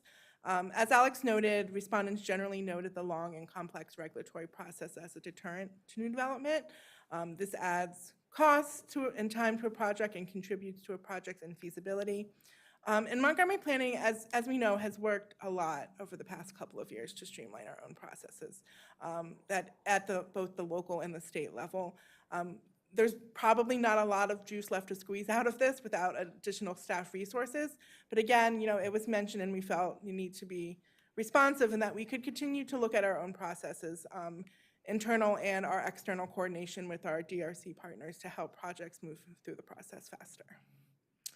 With this one, I'm curious how many of the interviews were with developers, applicants who had experienced like an older version of our internal process before a lot of the kind of process improvements were put into place? Because as you mentioned, this has been a big focus. Yeah. And I imagine that the development community at large understands and recognizes that focus and that improvement, but this is more backward looking. And so maybe they experienced a different version of that was complicated and costly. Which isn't to say, this is important and we should continue to, as you mentioned, like try to. But I also kind of feel like, the marginal returns on this are lower. And especially compared to, I think, some of the other policy concepts. It's important to note, to be sure, 100%. But it's just something that did come to mind, which is because this is backward looking, maybe to the extent that some did mention it, it's not as applicable to kind of how we're currently doing things. We also have kind of the new expedited processes for mixed income housing communities. And we can talk more about maybe some more opportunities to kind of get things through that side of the process. But ultimately, I think for me, the big picture is like, if we're going to devote resources in one of these areas or encourage the county to devote resources in one of these areas, does this kind of rise to the top in terms of bang for the buck and kind of what sort of return on moving things through a development pipeline might bring? Yeah, I agree with that. I have one more comment to make here. I'm sorry, but we're talking about our process, but we don't talk about initial or pre-submittal meetings, okay? You guys spend a lot of time to get them even ready to be submitted.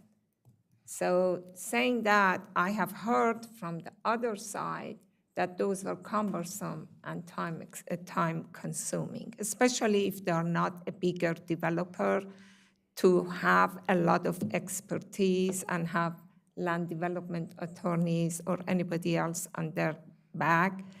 So I have heard a lot of times that they are ready, but everything has changed and they have to redo it until they get to a point that is acceptable, and sometimes that may get a long time to go. So if you're looking at the regulatory process, we have to also look at those meetings that we have before even they get into the submittal, that they get in the time clock. But the complaint, I have heard it from those also.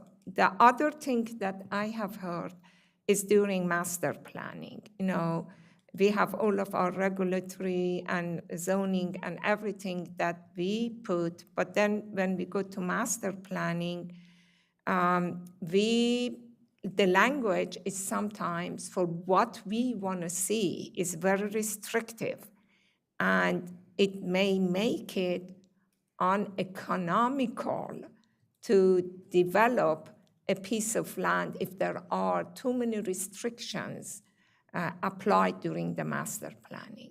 So this is something that we should also look into, especially if there are areas that we have parcels available and we want to make it more unit for residential come, that we don't make very arbitrary or things that we prefer to see and we like to see, but make the language to a point that allows some flexibility to do other things that the developer can get the most density or whatever they want, that they be able to feel that this is profitable and they can finance it, that they could proceed. Because a lot of things that I hear that we are a tough county, we put too many requirements, and it's difficult to do business with Montgomery County because of the requirements that we are saying. So the projects don't move because they say we cannot financing,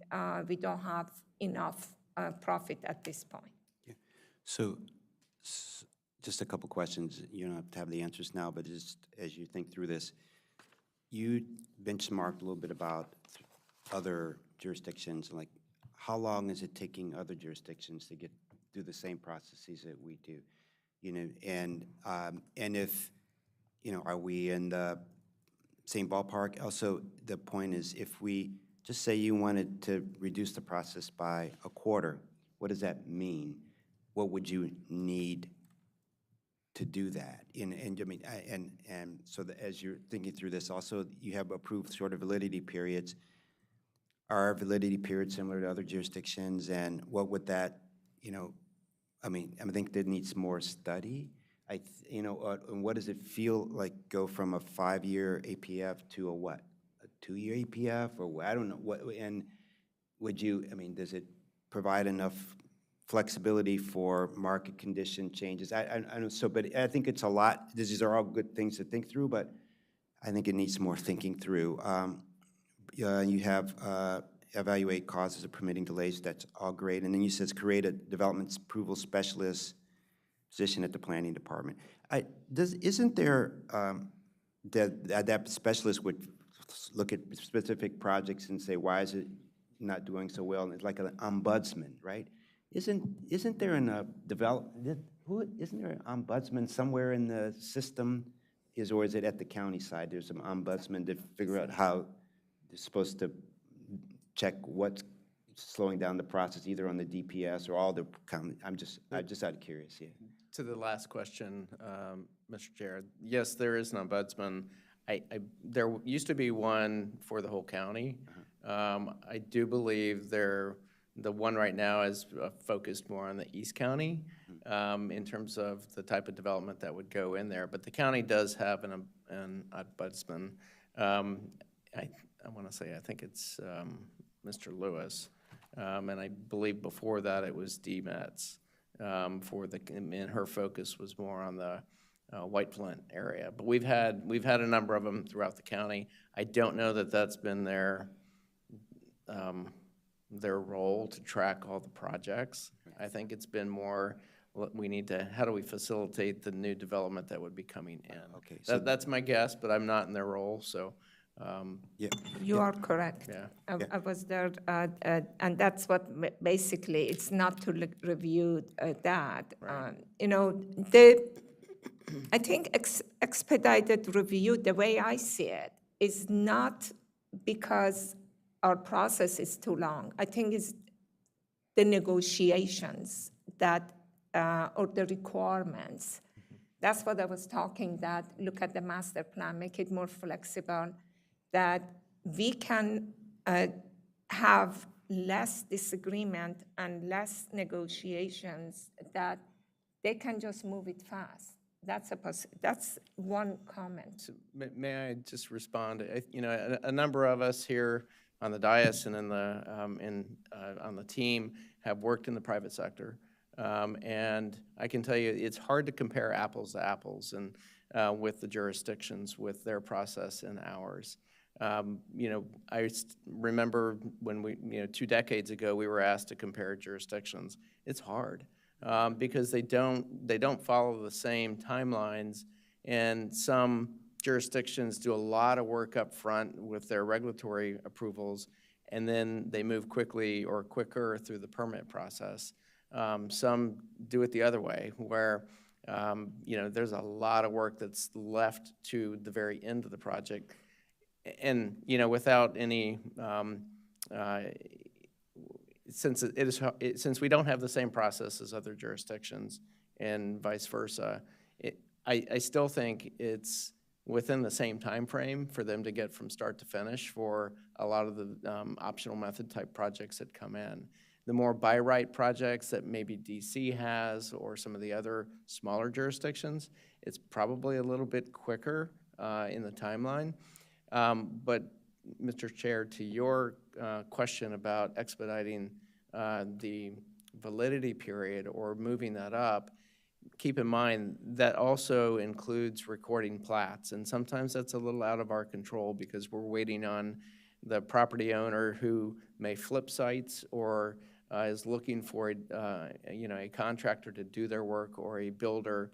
It takes time to do that. Right. And we could definitely look into, you know, is there a quicker time frame? But I think that's pretty comparable with other jurisdictions. Okay, great. And then, yeah, and sometimes we can't compare ourselves to others in what we just, but we know our own system, and some of the questions, knowing our own system, what could we do? You know, what would be necessary to speed up the project? We have a housing crisis, you know, maybe like, for the next 5 years, we're gonna do this to get things through the line and whatever, and what would that look like? And what are the resources needed and whatever, and is it a big bang for the buck? So that's only, but I think it just needs more study. So why don't we can go, and if no other questions, oh, we have Commissioner Hedrick, you have your hand up. Oh, no, I just, I kind of wanted to agree mostly with Commissioner Linden's comment sort of earlier. I just don't know how much, juice we can get out of this, squeeze out of this. It's one of the places where we have the most control over sort of, our dedication and how we operate. But it's one of the places where I think we've spent a fair amount of time already, and it's really just an issue of resources. If things are not coming in, then it doesn't matter how much we streamline or speed them up. And so I think that while this is good, and I think broader use of expedited reviews and things like that are useful and a good thing to do. I just don't know how much we're going to be able to squeeze out of that. Okay, great, thank you. Those are all fair points. Thank you. Okay. Sorry, just one very quick thing, and then I know we should move on. I do think the development approval specialist is a really interesting idea. I think it's something that is worth exploring. It's always, as we've talked about with other budget seasons, getting new positions, it's always an uphill battle. One thought on this position, if we do think that it's important, critical as a kind of during and then post entitlements approval coordinator and shepherd of like the process and trying to sort of help things along, is there precedent for splitting the cost of positions that are housed within a particular agency? Because this is a position that doesn't just benefit, this is a position that benefits the county theoretically, or not theoretically in practice. It's a position that theoretically benefits DPS, because if it can help them internally with some efficiency, it could benefit MCDOT or WSSC, obviously like WSSC outside the county, but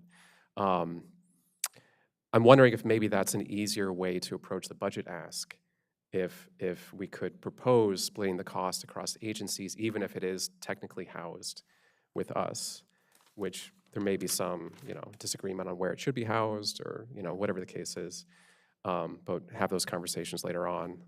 But is there any precedent for that, and is that something we could consider as we move into budget season? Not that I'm aware of, Commissioner. I can't think of any off the top of my head that where we've shared a position like that. Let me think about that.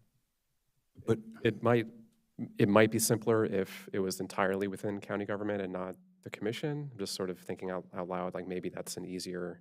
We definitely don't think like that, but I would also say, you know, we had there, at a recent BizNow event, you know, the development community did praise us for doing this, for, you know, actively asking projects their status and following up and seeing how we could be the help. I think that we envision this to be a planning staff position because we are the lead review agency.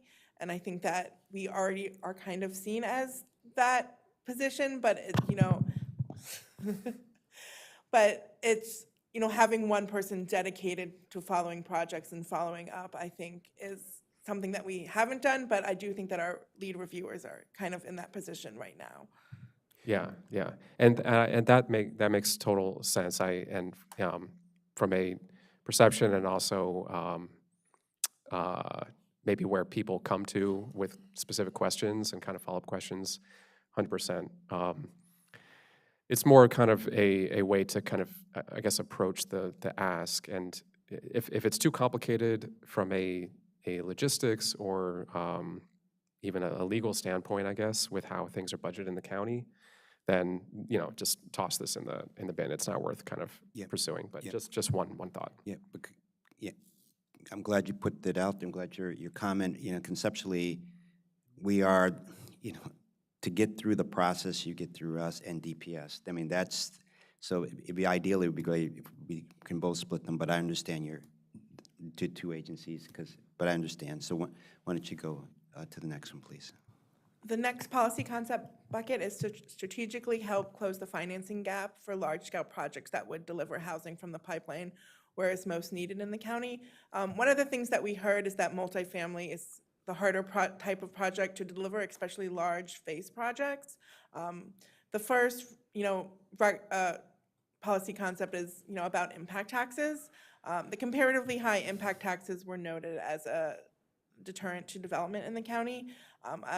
I'm part of the infrastructure funding work group that's currently being convened by the county, and this is something that, you know, we could create synergy with to see if there's any shared recommendations that come out of that work group to help reduce the financial burden that high impact taxes impose, especially for pipeline projects that can deliver a large amount of housing. The next is a broader use of financial incentives. In recent years, the county has approved the use of financial incentives like payment in lieu of taxes or pilots to help certain projects advance, where they're also currently considering the use of tax increment funding or a TIF. There may be broader use of these financial incentives like pilots and TIFs. These could be used in the county to help move certain large projects, multi-phase projects with huge infrastructure needs, to help provide financial incentives to enable initial phases to pencil. Again, this is something the county's already doing, but there could be broader use.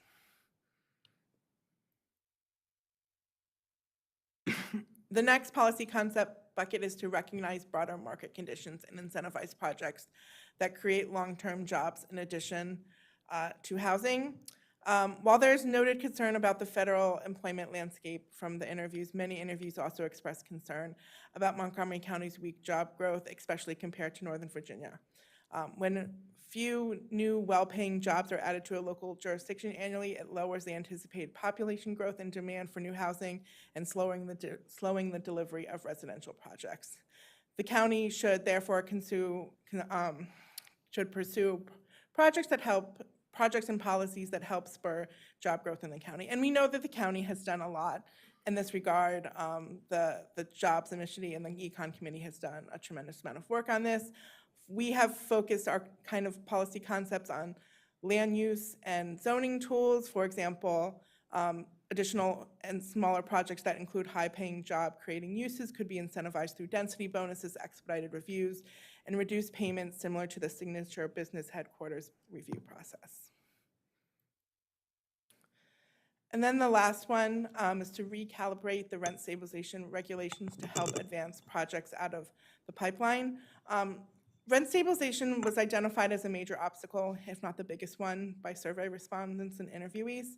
Many pipelines projects do predate rent stabilization law, but the county may want to consider changes to might want to consider changes specific to projects within the pipeline development in the county that are more active and more attractive, such as adding specific, sorry. The county might want to consider changes to the rent stabilization policy, like adding a date certain instead of a rolling new construction exemption. We heard that eventually new construction always catches up to rent stabilization. So by adding a date certain, you're adding that certainty that new construction is always exempt. There also might be ways to look at the vacancy control or other pieces of the rent stabilization program to help make it more friendly to the development community. And Can then, I add a comment?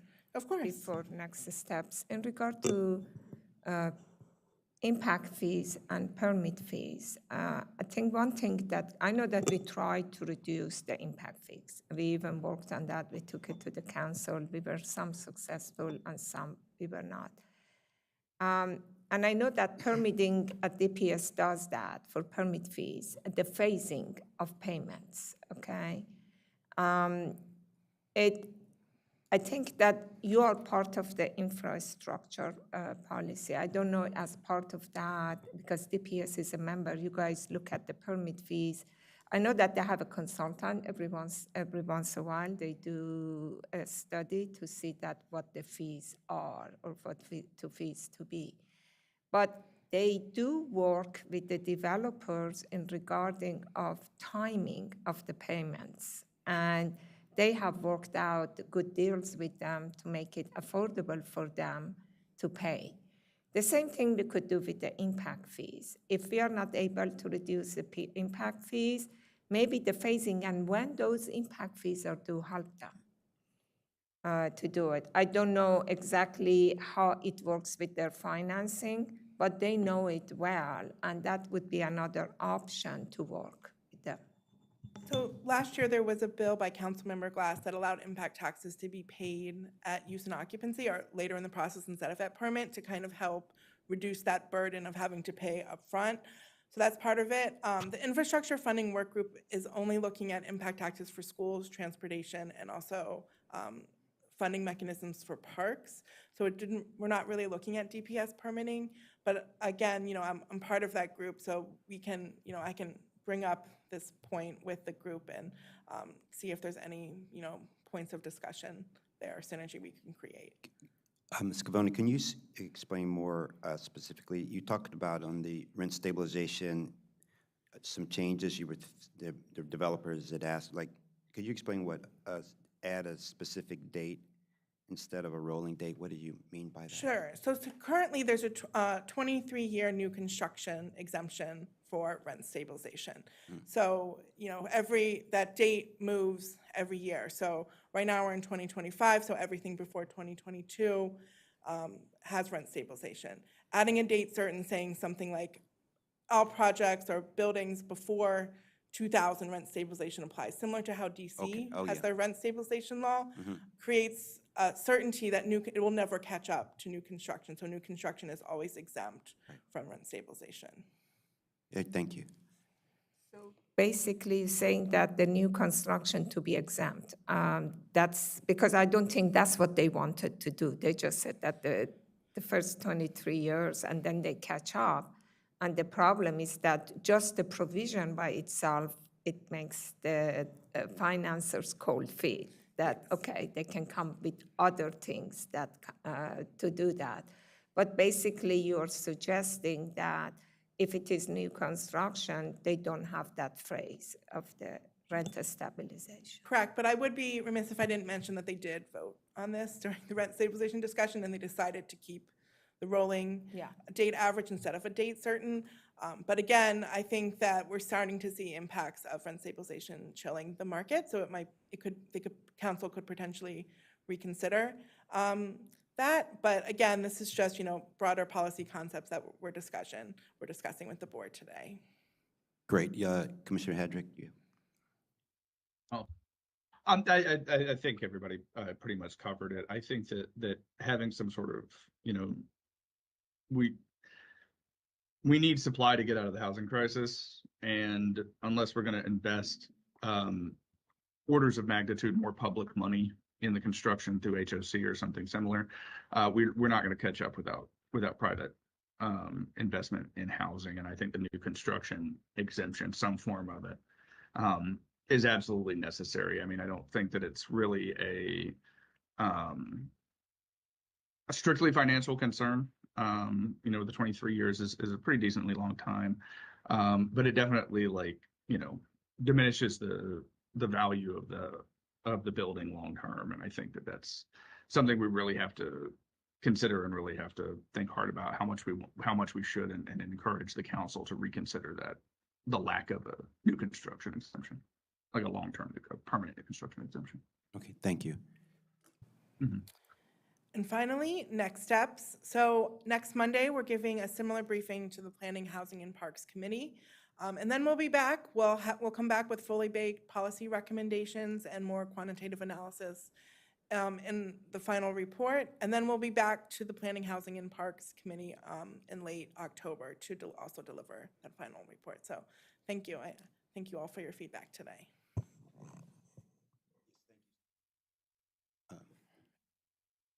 Thank you so much. This was a lot of hard work, and we really appreciate you doing it, especially a lot of it was over the summer, and so you mentioned all the people that were involved. Thank you, thank you. We look forward to you going to the PHP committee and coming back, and so we can finalize this and moving forward. It's such an important project. I remember what initiated over a year ago, and in stages, and the people are looking forward to getting the results so that we can talk more intelligently about how do we achieve more housing in the county. Thank you so much. Any other questions or comments? I do have a comment. Okay. And there are questions that I think I wasn't able to glean from the presentation. And one of the things I like to look at the planning board is being customer-centric instead of organizational centric or government-centric. And in being customer-centric, I was looking for whether or not we were taking an upside-down pyramid approach where we're addressing the concerns of the developers and why they can't deliver. And from your presentation and interviews, I wasn't able to glean whether or not you were asking the questions that a customer-centric organization would ask. And number one is, what can we do to help you all to deliver these houses? What do you need from us to deliver? And finally, are we an obstacle or are we a ramp in you delivering the houses? And, if we have a crisis, and I'm still unsure what that crisis is with regards to housing, because I don't feel it's been well defined as far as I'm concerned, but in order to meet the crisis and to resolve the crisis, we have to be more customer-centric and ask those questions and then move in a way that developers can deliver. Thanks. Thank you for that feedback. I will say that was the central theme of the survey and the interviews is what can we do to help you deliver these products? That's the main purpose of this project is how do we get these units delivered? I would say that was a question asked in pretty much every single interview we did is how can we help you? And everyone, we appreciate the candid conversations that we had. It's not easy to hear that your regulatory process is long. It's not easy to hear that policies in the county are deterring new housing, but it was also ultimately a very fruitful discussion and I think led to policy concepts that respond to the themes that we heard. And Commissioner Bartley, I appreciate your comment, but that's how Ms. Cavoni is presenting out now. That's how I thought this presentation and the report was about.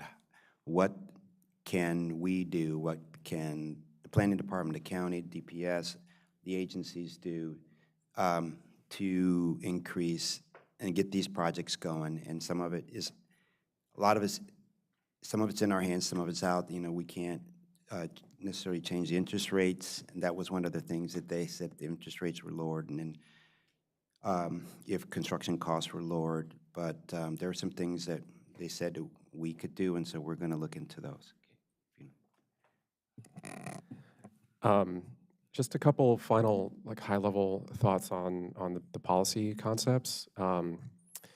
First, this analysis, the survey, the data, a lot of the recommendations, this is really useful, and I think it, although some of the implications may be outside of our control, I think it helps to clarify what is relatively more or less important. And for me, the big themes from the survey that stood out, maybe a tiny bit more from some of the subset of interviews, but the financial infeasibility, the cost of construction, and some of the policy concerns. If you had to sort of bucket those even further, it seemed like it's a combination of cost and risk. And cost and risk is really, in large part, I think, driving the delays or the lack of, to Commissioner Hedrick's point, the lack of projects even coming in the door these days. Some of the other things that were mentioned, the lack of job growth, although we feel that certainly as a county, without kind of getting into maybe the regional economics of it, I don't give that as much weight into why we're not seeing as many projects move through the pipeline. Primarily because, we're in a regional economic market.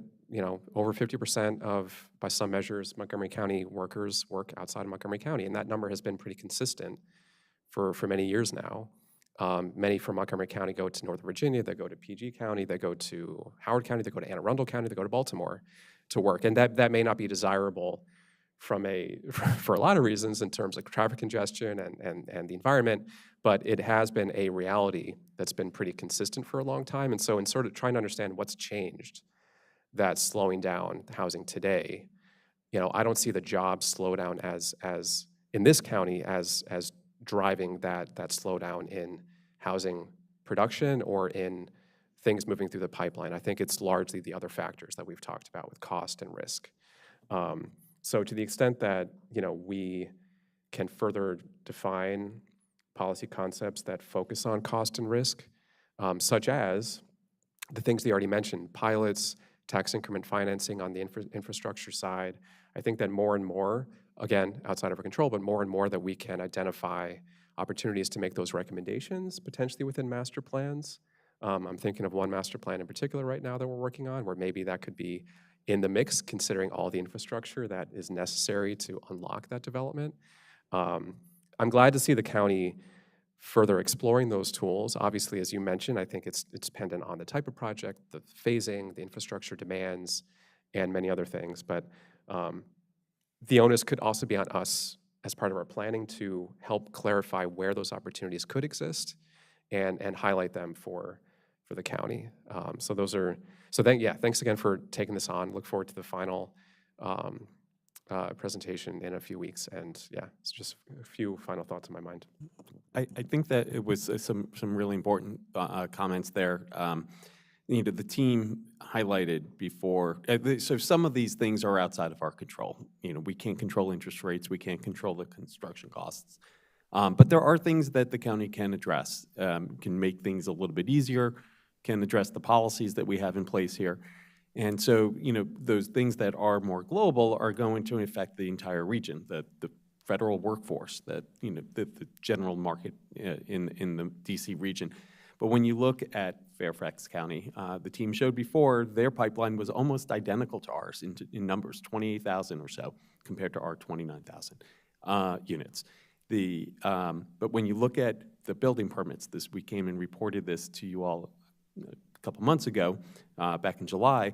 If you look at the average number of units that we've built over the last 3 years, we've had permitted here, 22, 23, and 24, we're just over 2,200 units permitted. Fairfax, just over 1,600 units on average. This year, through this is multifamily units. This year, through the first 2 quarters, we are on a pace for 60. We've had 30 multifamily units permitted through the second quarter of this year. Fairfax County is on pace for nearly 2,700 units this year. So, there are things that are impacting the region, but then there are things that are more localized that we need to be asking ourselves, is this having an impact on the desire for people or for businesses to invest in Montgomery County. Yeah, so you brought up something that when you talked about unbuilt units, there's the total number and there's the number per, I like if you could also highlight per population, because when you look at the total, it seems like it's like we're all the same size, right? So, but if you could also have total and total per that it also hits home that, per capita, we're, either we're doing better or we're doing worse. And so, I mean, that was helpful, that when you said that, it didn't hit when I just read the package, but when you said it and showed that it per capita, that was also good to note, okay? So if you can do that when you talk to PHP, that'd be great. And any other questions or comments from the board? Well, thank you again for your hard work, and this ends our board meeting for today, and we look forward to seeing you again next Thursday. Thank you.